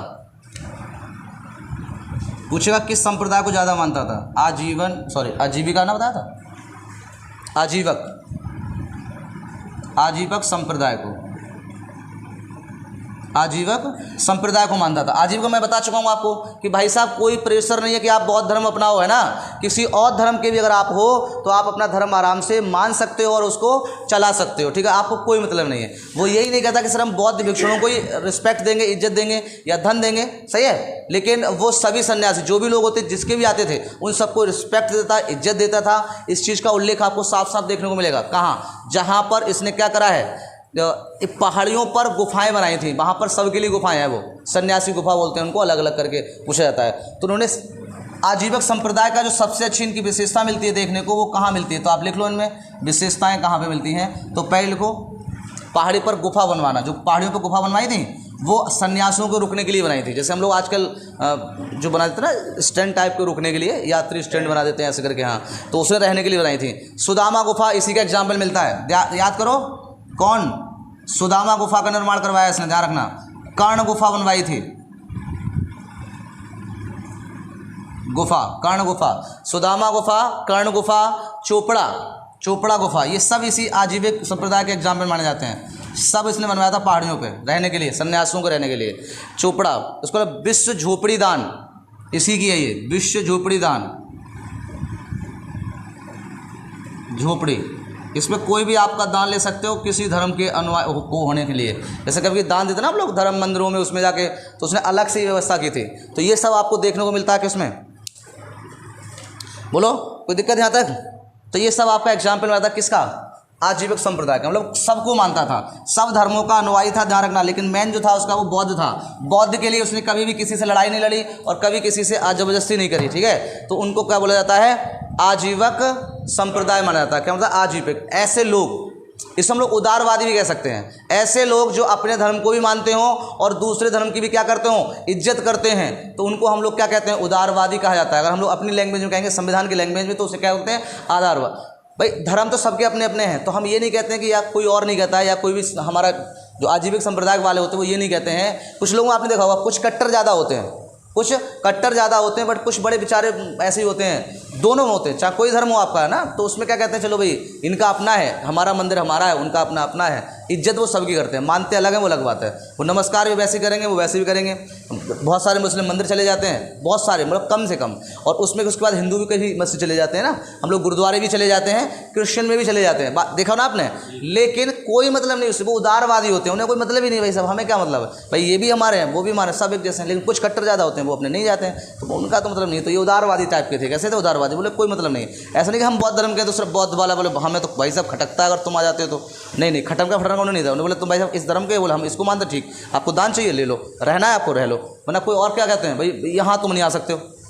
क्या ये कहीं रुका हुआ है? संविधान में लिखा ये बात, धार्मिक स्वतंत्रता है, आप कहीं किसी में जा सकते हो, बट कब, उनके नियम अनुसार। जैसे हमारा मंदिर है, मंदिर में हम चप्पल पहन के नहीं जा सकते हैं, श्रद्धा से जाते हैं, हो गया इनका। मस्जिद में नहा के जाया जाता है, चप्पल उतार के जाया जाएगा और टोपी लगा के जाया जाता है अंदर, ठीक है। आ जाए हम लोग कहाँ, उसमें गुरुद्वारे में उनकी पट्टी बांधी जाती है ना, वैसे तो उनके द्वारा जा सकते हो। क्रिश्चियन ईसाइयों में मतलब नहीं होता, जूता पहन चले जाओ, कुर्सी पर जाके बैठ जाओ, तो उनके नियम के अनुसार जाओ बस, बाकी आपको कोई कहीं नहीं रोकता है, ठीक है। ये हमारा संविधान, हमारे मूल कर्तव्य, मूल अधिकार, नीति तत्व, तो ये हमें अधिकार देते हैं, ठीक है। लेकिन ज़्यादा इस्तेमाल मत करना, बहुत खतरनाक जमाना है अभी, ठीक है, अपने पास ही रखो उसको। चलिए आगे बात करते हैं। पता चला पूरी जानकारी नहीं है, कोई फालतू में आपको कर गया रगड़ा, आप मूल अधिकारी ढूंढते रहो, तब तक आपका भगवान मूल अधिकारी बना देगा वहाँ, सही है। हाँ, कुछ भी कर सकते हैं आजकल ये लोग तो भैया। हाँ, समझ में आ रहा है यहाँ तक? अब क्या हुआ देखिए, एक बात ध्यान सुनो, सब चीज़ लिखा नहीं सकते हम, कुछ समझा सकते हैं आपको भाई। सब चीज़ें मैन तो हमने लिखा रखी हैं। अशोक जैसे से हल्के बड़ा, अब इनने दान देना स्टार्ट कर दिया। दान देते देते आप बताइए, जब कोई चीज़ आमदनी नहीं होगी, ये पहले मार पीट के राज्यों को ले लेते थे भाई, डर के मारे लोग दे भी जाते थे, फिर इन लोगों का इज्जत करना बंद कर दिया, किसकी, अशोक की। और इनका राज क्या हुआ, पतन की ओर बढ़ने लगा। ध्यान रखना, आप अपना राज्य, अगर आप एक शासक बनना चाहते हो तो पहले आपको डर बनाना पड़ेगा। और जिस दिन जनता के दिमाग से आपका डर निकल गया, आपको उठाकर गद्दी से नीचे फेंकेगी। और आपके ध्यान रखना, जब तक डर है, भय है, तब तक वो आपसे डरती रहेगी और आपसे काम कराती रहेगी। जिस दिन डर खत्म हो गया, उसी दिन वो आपसे कतई नहीं डरेगी। तो ऐसा ही क्या हुआ था, अशोक के साथ हुआ था। तलवार छोड़ दी, मस्त में आ गए थे, सन्यासी बन गए थे, तो लोगों का हल्के हल्के डर निकल गया। बोले भाई साहब, ये जो शेर है वो क्या हो गया है, बूढ़ा हो गया है, अभी औजार नहीं उठा पाएगा। इसलिए उन लोगों ने इन्हें दान देना बंद कर दिया, इन्हें धन देना बंद कर दिया। राज्यों से कर नहीं आता था, कर अब जो कसो पूछते थे भाई तुम्हारा कर नहीं आया इस बार का, ले लेना, दे देंगे, आप टेंशन ना लो, कम मार सुनना भाग जाएंगे। तुम लोग इस तरह से बात कर लो। और पहले भाई साहब तारीख तब गुजरती थी, आषाढ़ माह बाद में स्टार्ट होता था और कर पहले पहुंच जाता था। उन्हें पता नहीं पहुंचा तो भाई साहब गर्दन नहीं होगी अगली बार सर से। ये डर होता है। तो शासक को चाहिए कि डर होना चाहिए, ध्यान रखना, दोनों चीज़ होनी चाहिए। आपके पास धैर्य भी होना चाहिए, डर भी होना चाहिए, सही है, और जनता का साथ भी होना चाहिए, तभी आप राज कर सकते हो। अगर डर खत्म हो गया तो आप भी खत्म हो गए। तो दारा अशोक का राज इसी से क्या हुआ, खत्म हुआ। इसके बाद कौन बना, दशरथ बना था। इनके राजा जाने के बाद कौन बना, दशरथ। तो आपसे ये चीज़ तो पूछता नहीं, दशरथ के बारे में ज़्यादा नहीं पूछता क्योंकि उनकी चर्चा ही नहीं है। तो हमें मैन पढ़ना था, हमने पढ़ चुके हैं। दशरथ हुआ, दशरथ के बाद और भी राजा वो छोटे मोटे एक दो, और लास्ट पूछ लेता है कि मौर्य काल का अंतिम राजा कौन था, तो वही खत्म करो इसे। देखो राज का, मौर्य काल का अंतिम राजा, मौर्य काल का अंतिम, बताओ चलो, कौन था मौर्य काल का अंतिम राजा? गौरव बताओ बेटा, कौन था? वृत्रथ था। से वृत्रथ था। कौन था? वृहरथ। पढ़ा होगा, ये अंतिम राजा माना जाता है मौर्य काल का। ठीक है, अब देखो इसने क्या करा भाई, वही बात है ना, कितना ज़्यादा शक्तिशाली था ये। जैसे अभी हमने एक शायरी बताई थी आपको स्टार्टिंग में, बोलो कि हर एक ताकतवर व्यक्ति का एक बुरा दिन आ जाता है। जिस आप आज नहीं, आज इतिहास उठाकर आप देख लो, मौर्य काल कितना सशक्त था। मुगल वंश बहुत सख्त था। लास्ट वाला देखा तुमने क्या हालत है उसकी? लास्ट वाला एक भी राजा ठीक था उनका? कोई लंपट मूर्ख थे, कोई चौड़ाक चक्की चला रहे हैं, कोई कुछ कर रहे हैं, कोई मस्त है शराब पीने में टल्ली है बिल्कुल, है ना? देखा होगा आपने, देख समझ के देखो। स्टार्टिंग बहुत खबर था। शिवाजी वाला देख लो, मराठा स्टार्टिंग वाले कितने धांसू थे भाई, डर के नाम से आदमी का गीली हो जाती थी। ठीक है और लेकिन बाद में क्या हुआ, उनसे कुत्ता डरता था। तो ध्यान रखना, हर एक ताकत का अंत हो जाता है, ध्यान रखना। तो वृत्रथ क्या था? अंतिम था। ये भाई साहब सेनापति बड़ा भरोसा करते थे अपने सेनापति पे, और सेनापति इनका कौन था? पुष्यमित्र। क्या नाम था? पुष्यमित्र। जैसे हमारे यहाँ आर्मी की परेड होती ना, तो उस टाइम पे राजाओं की परेड हुआ करती थी, राजाओं की। ये पुष्यमित्र बहुत हल्का था, बोले अगर हम मार देंगे तो हम जेल चले जाएंगे, भैया जनता हमें मार देगी, अगर हमने इसको मार दिया तो बोले जुगाड़ से मारो इन्हें। ठीक है, मतलब वो मारने जुगाड़ था। और ये हर वंश ऐसे चला है, अंतिम राजा का वध जरूर हुआ है, तभी दूसरा वंश आया है। ठीक है ना, ये चीज़ है। तो ये सब हमें इससे शिक्षा मिलती है। ठीक है आज तक का ये रिकॉर्ड है, इतिहास का ये है। और मुगल में और आपका दिल्ली सल्तनत में तो ये बहुत हुआ है कि एक को पीटा है, दूसरा बैठा है, एक को मारा है, दूसरा बैठा है, उसके कभी दामाद ने मार दिया, तो कभी किसी बेटी ने मार दिया, कभी किसी ने मार दिया, मरा जरूर एक आदमी, और तभी अगला वंश आया है। तो ये भी ऐसे ही हुआ है। ये भाई साहब थे, बहुत भरोसा करते थे। तो इन्होंने कहा भाई परेड हो रही भाई साहब चलो। तो उस टाइम पर बंदूकें होती ना, उसमें लगी थी, रॉड टाइप की लगती थी, चाकू टाइप लगता था। तो जैसे हम लोग परेड में होते ना भाई, हमारा राष्ट्रपति खड़ा होता है सलामी देने के लिए, तो वैसे बंदूक करके ऐसे सलामी देते हैं आके ना। देखो क्या बोलते हैं इसको, बुलेट मार्च ऐसे कुछ बोला जाता है। सलामी देते हैं ना, जब डेथ हो जाती है किसी आर्मी वाले जवान की, तो भाग जाती है, सलामी होती ना, बंदूक से सलामी देते हैं। हाँ, तो भाई साहब जैसे खड़े थे आराम से बेचारे लिए, बोले हम सलामी दे रहे हैं। उसने जो सैनिक, भाई सेनापति की बात कौन मानेगा? सैनिक मानेंगे। तो सैनिक आए, उसने बंदूक में लगा रखी थी, और उसने वो परेड देने के लिए करा ऐसे करके। ठीक है, तो उसने थोड़ा सा और बढ़ा दिया, इनकी गर्दन घुस गया, इनकी गर्दन में घुस गया, इनकी डेथ हो गई। और उसने कह दिया भाई साहब वो धोखे से हो गया, और वो मर गया। ठीक है, और सेनापति को अंदर उसको कर दिया, क्या नाम, सैनिक को। बाद में जब राजा बना तो छुड़ा लिया उसने। ठीक है, तो ऐसे करके क्या हुआ, इनका डेथ हो गई। तो ध्यान रखना, इसकी वध किसने किया था? तो पुष्यमित्र ने किया था। लिखो, इसको मार किसने दिया था? वध। ये कहानी मानी जाती है उस चीज़ की, वध। तो वध जो किया था वो किसने किया था? पुष्यमित्र ने। और पुष्यमित्र ने किस वंश की शुरुआत की थी बाद में? पुष्यमित्र में किस वंश की थी? स्वांग वंश की। स्वांग वंश की क्या हुई थी? इसकी के साथ मौर्य काल बंद हो गया था, मौर्य काल समाप्त हो गया, और कौन सा वंश बना? स्वांग वंश बन गया। कौन बन गया? स्वांग वंश। ठीक है, तो अंतिम राजा आप याद रखना, कोई दिक्कत है यहाँ तक? हाँ जी बताइए, सही है ना? ठीक। देखिए जो आपका मगध था ना, मगध, अगर मगध की बात करें तो मगध हमारा यहाँ पूरा विस्तार था इसका। इन्होंने सब चीज़ मिला भी ली थी, उसमें कलिंग युद्ध भी मिला लिया था, उड़ीसा वाला क्षेत्र भी इन्होंने क्या कर लिया था? इंक्लूड कर लिया था। तो कलिंग था, जब अशोक की डेथ हो गई उसके बाद तुरंत, अब देखो इतने बड़े जो लोग बेवकूफ़ थे, कभी कभी समझ नहीं आता मुझे, इन्होंने कलिंग को जीत लिया, लेकिन राजा जो था कलिंग, जबकि उन्हें अशोक को तो कोई मतलब रहा नहीं ज़्यादा, लेकिन वो भाई साहब जीता हुआ है, तो फिर इंक्लूड तो मगध में ही होगा। वहाँ का राजा था खारवेल, मतलब उसी का वहाँ बना दिया उसको, मतलब एक सूबेदार के रूप में। अब वो खारवेल तो उड़ीसा का ही था। भाई आप कोई चीज़ जीत लो मान लो, तो क्या आप बाहर राज करने जाओगे? आप मुझे बता दो भाई साहब। जैसे अफगानिस्तान वाले आके घुस गए बैठ के काबुल में, तो उनको तो यही काम है। और वो अगर इसको नहीं रोका गया, ये मैं आपको रियलिटी बताता हूँ, अगर ये नहीं रोका गया तो चाहे वो भारत में हार जाएं, लेकिन वो अटैक भारत पे भी करेंगे। मेरी बात समझना ये ध्यान से। लेकिन भारत में आज तक तो कोई जीत नहीं पाया, ये भारत की खासियत रही है। चाहे आपका सिकंदर आ गया हो, वो तो बहुत ज़्यादा तो कभी मूड में आता है, चाहे आपका हिटलर आ गया हो, सही है, लेकिन कभी भी आज तक कोई भारत को जीत नहीं पाया। ये लोग भूल जाते हैं बार बार, सही है। जब जब हमारी ज़मीन पर आप पैर रखोगे तब तक आपको उखाड़ दिया जाएगा। चाहे आप कारगिल युद्ध देख लो, चाहे 65 वाला देख लो, चाहे 71 में देख लो, हमारी ज़मीन का इंच नहीं छीन सकते आप। और हम जबकि छीन कर वापस कर देते हैं, तो ये हमारी क्या है? शांति है। हम किस अनुच्छेद को मानते हैं? किस अनुच्छेद को मानते हैं? अंतर्राष्ट्रीय शांति कौन से में दी हुई है? विवाद करना है तो 51 में दी हुई है। अरे पढ़ा रखा है, बृहस्पति जाएगा देखो, 51 दी रखी ना। तो ये हमारे सिर्फ भारत में देखने को मिलता है, और किसी राज्य में नहीं मिलता है। देशों में छीन लेंगे, अमेरिका छीन लिया भी अफगानिस्तान को, तो बाप वो कभी ना देगी, वो अपने सैनिक लाके बैठा देगी उसमें सब, सही है। तो ये समझ, तो ये आ गया वो समझ में। तो मौर्य काल का क्या हो गया, अंत हो गया। अब हम मौर्य काल की कुछ चर्चाएं करेंगे, जैसे सिक्कों की चर्चाएं करेंगे, अवलेखों की चर्चा करेंगे, बहुत इंपॉर्टेंट रहता है। तो सिक्के अगर हम यहाँ पढ़ाएंगे ना तो हम सारे ही पढ़ा देते हैं आपको। मौर्य वंश का जहाँ सिक्का आएगा वही हम बता देंगे ये मौर्य काल का था, बाकी आपको सारे बताता हूँ सिक्का आज। और आपको एक क्वेश्चन 2 क्वेश्चन आपको 100% वहाँ से मिल जाते हैं और हमेशा मिलेंगे, आप नोट कर लेना, ठीक है। ठीक है, ध्यान रखना। चलिए आगे बात करते हैं इसके। अब डालो सिक्के, मौर्य काल के सिक्कों की बात करेंगे, जिसमें हम सारे सिक्कों की बात करेंगे पहले, और फिर बताएंगे मौर्य काल में कौन सा चलाया गया था। तो हेड डालो सिक्के। सबसे पहला सिक्का कौन सा चला, सोने का सिक्का पहला कौन था, तो उसमें हम यही पढ़ा देंगे और मौर्य काल के भी बता देंगे कौन कौन से चले थे, ठीक है। ठीक है, सिक्कों का जो अध्ययन होता है, जिसमें हम सिक्कों का अध्ययन करेंगे, तो सिक्कों का अध्ययन बताओ किसमें होगा, सिक्कों का अध्ययन बताओ। सिक्कों का जहाँ अध्ययन करें, जैसे हम लोग भाई साहब कोशिका का अध्ययन करते हैं, तो क्या बोलते हैं कोशिका के अध्ययन को, साइटोलॉजी, ठीक है। बात सुन मारी ना, तो ऐसे करके जिसको बोलते हैं हम वही चीज़ तो बोल देंगे फिर। तो ऐसे सिक्कों का जो अध्ययन कराया था उसको क्या बोला जाता है, चलो बताओ, नहीं पता, लिखो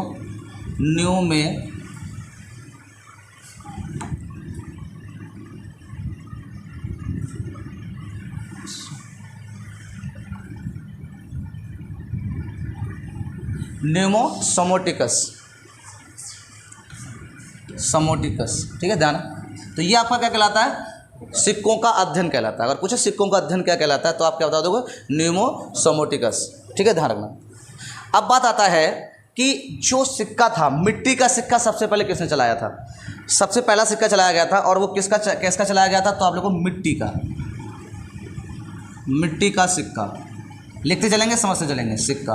तो कौन बता सकता है कि मिट्टी का सिक्का सर्वप्रथम भारत में कब चलाया गया था और किसने चलाया था,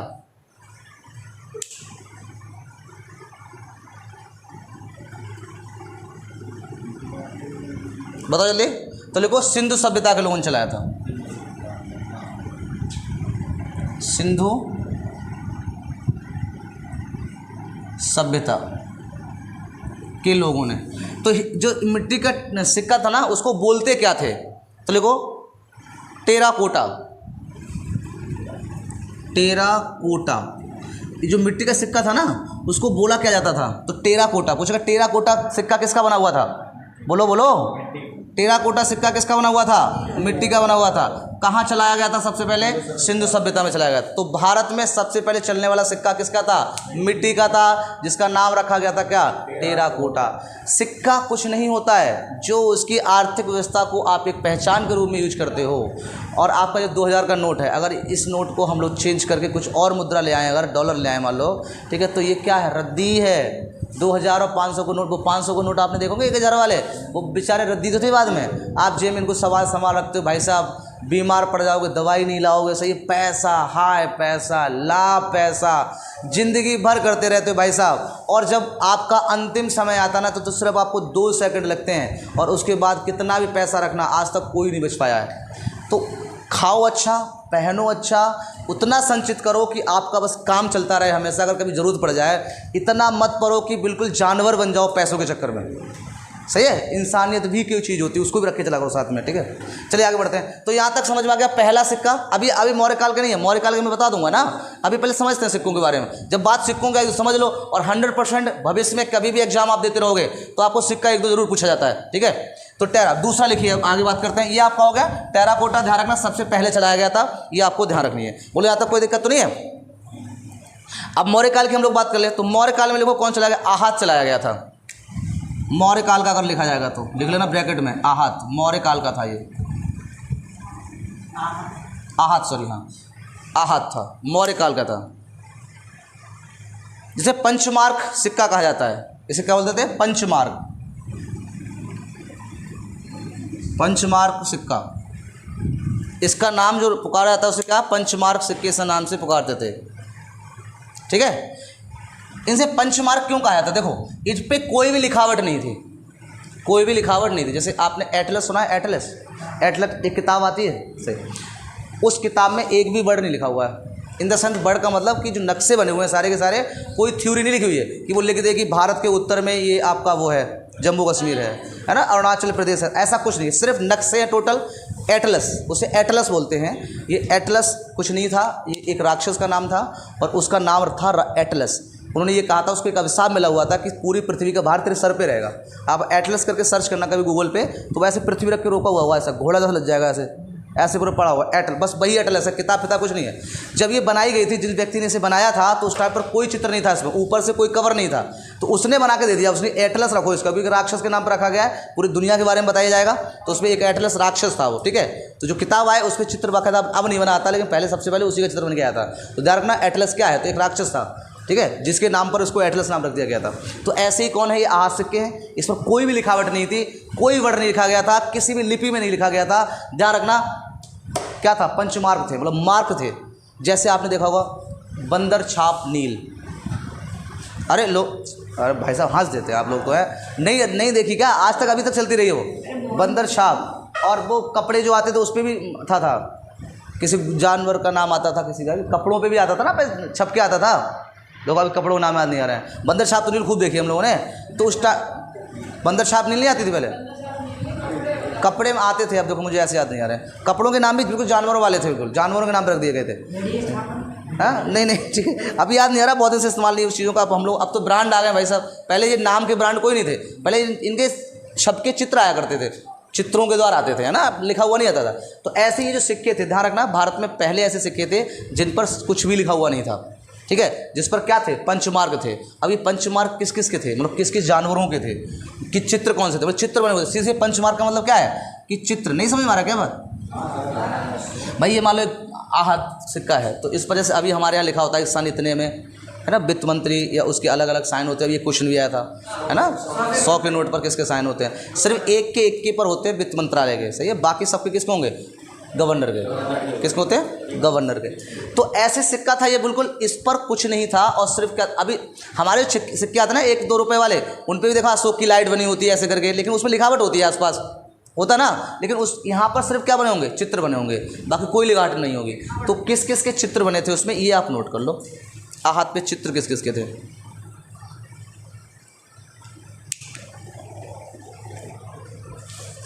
चित्र किस किस के थे,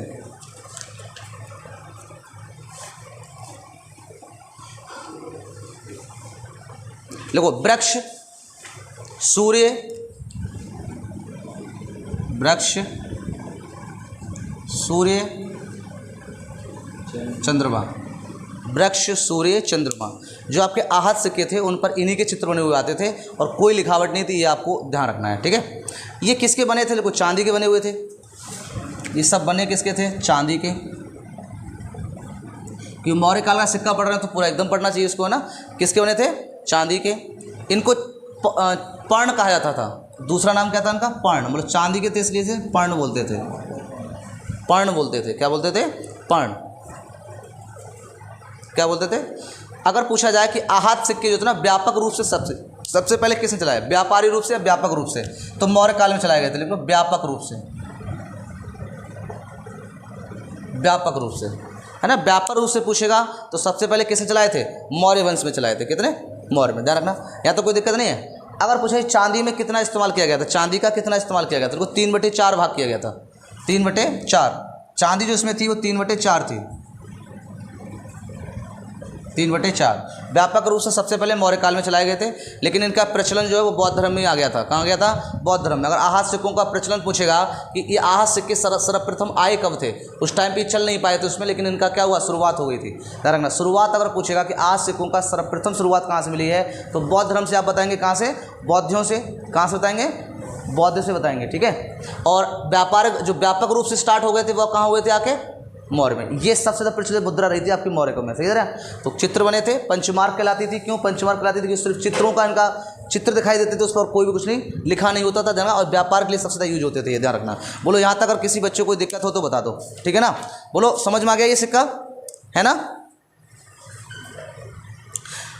अगर पूछा जाए कि चांदी का पूर्ण सिक्का कौन से काल में चलाया गया था, तो लिख लो चांदी का पूर्ण सिक्का मौर्य काल में चलाया गया था।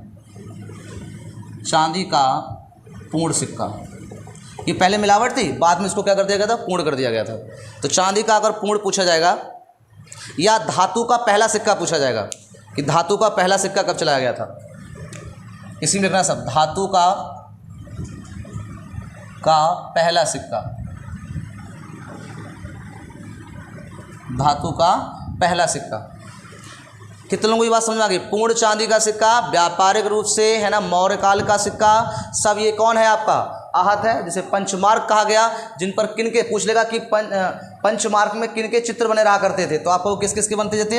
या तो सूर्य का हुआ करता था, चंद्रमा या वृक्ष का हुआ करता था। ठीक है, 3/4 पहले इसमें मिलावट चलती थी, मतलब चांदी हुआ करता था, लेकिन मौर्य काल में इसको क्या कर दिया गया था? चांदी का पूर्ण सिक्का क्या कर दिया गया था ना।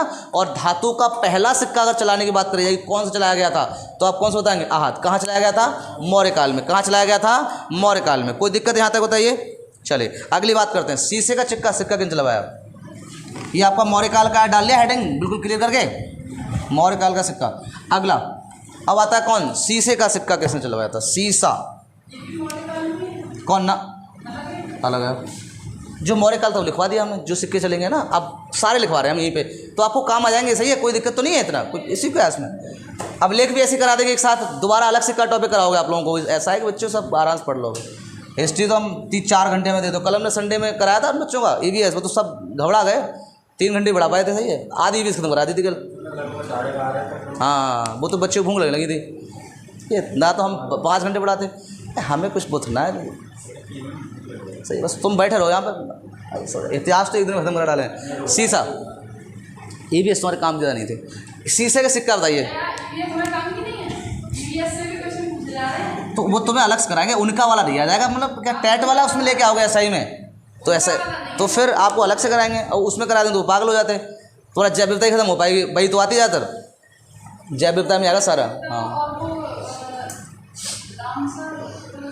उसी में आएंगे वो सब, उसी में आते हैं रामसर भूमि, जो अभी आपके भारत में यूपी में बनाए गए हैं सब, एक कुछ बढ़ाए भी गए हैं। शीशे का सिक्का बताओ बेटा, किसने चलवाया था? जल्दी बताओ। शीशे का सिक्का हमें खत्म कराना, जल्दी अब लेख रह गए हम, जल्दी बताओ। शीशे का सिक्का जल्दी बताइए, लिखो। 7 वाहनों ने चलाए थे, 7 वाहनों ने चलाए थे, ध्यान रखना। किसने चलाए थे? 7 वाहनों ने। 7 वाहन थी, वंश था ये भी, जैसे आर्य थे वैसे 7 वाहन थे, आर्यों से पहले 7 वाहन थे भारत में। ठीक है, हाँ पढ़ाएंगे वंश, तभी वंश छूट गए ना आपको कुछ। भाई हमें तो स्टार्टिंग से पढ़ा के लाना था आपको, आपकी हिस्ट्री सारी है, शायद पूरा पासवान है, नहीं है मेरे हिसाब से है जी, कटंगा है, इसमें देख लियो। तो वहाँ से क्रम स्टार्ट होता है, फिर वंश आते हैं, हरगिज वंश, ये नंद है ना, पाल वंश, ये सब वंश पढ़ते हुए आते हैं। 7 वाहन, ये मौर्य काल के आसपास का 7 वाहन माना जाता है। ठीक है, ध्यान रखना। तो 7 वाहन ने क्या करे थे? शीशे के सिक्के चलवाए थे। आपसे पूछेगा कि शीशे के सिक्के किसने चलवाए थे, किस वंश में चलाए गए थे, तो आपको 7 वाहन ने चलवाए थे। किसने चलवाए थे? 7 वाहन ने। अगला पॉइंट, पहली बार सोने का सिक्का किसने चलाया था? बहुत खतरनाक लोग थे। पहली बार सोने के सिक्के, तो बताइए पहली बार सोने के सिक्के किसने चलाए थे? देखो यूनानियों ने चलवाए थे, यूनानी शासकों ने, यूनानी शासकों ने। क्वेश्चन जरूर मिलेगा आपको, ध्यान रखना। सही है, यूनानी शासक। सही है, अगला लिखिए। ये हो गया आपका शीशा का, हो गया सोने का और चांदी का हो गया। लिखो ये, अब ये जो सोने का सिक्का चलाया गया था, यहाँ पे शुद्ध सोने की तो बात करी नहीं कुछ, तो अब लिखो शुद्ध सोने के कितने चलवाए थे? ये लिख लो, एक मिनट रुको, यहीं लिख लो ब्रैकेट में भी। जैसे सोने के सिक्के बताए हैं, तो यहीं पे लिख लो शुद्ध सोने के भी इन्होंने चलवाए थे। पहले सोने के चलवाए थे, बट इन्हें थोड़ा सा डाउट लगा था उसमें, और बाद में शुद्ध सोने के इन्हीं लोगों ने चलवाए। तो बार बार क्या लिखोगे? यूनानी शासकों ने चलाए थे। ठीक है, तो शुद्ध का पूछे सोने का या सोने का पूछेगा, तो आप ये ध्यान रखना। अगला पॉइंट लिखते हैं, सर्वाधिक मात्रा में तथा सबसे अधिक अशुद्ध सोने के सिक्के। सर्वाधिक मात्रा में तथा अशुद्ध सोने के सिक्के। मैं लुटा रहे थे, पूरे लुटा रहे थे, लूट लो। सही है, लेकिन बाद में पता चला ये तो अशुद्ध सोना है।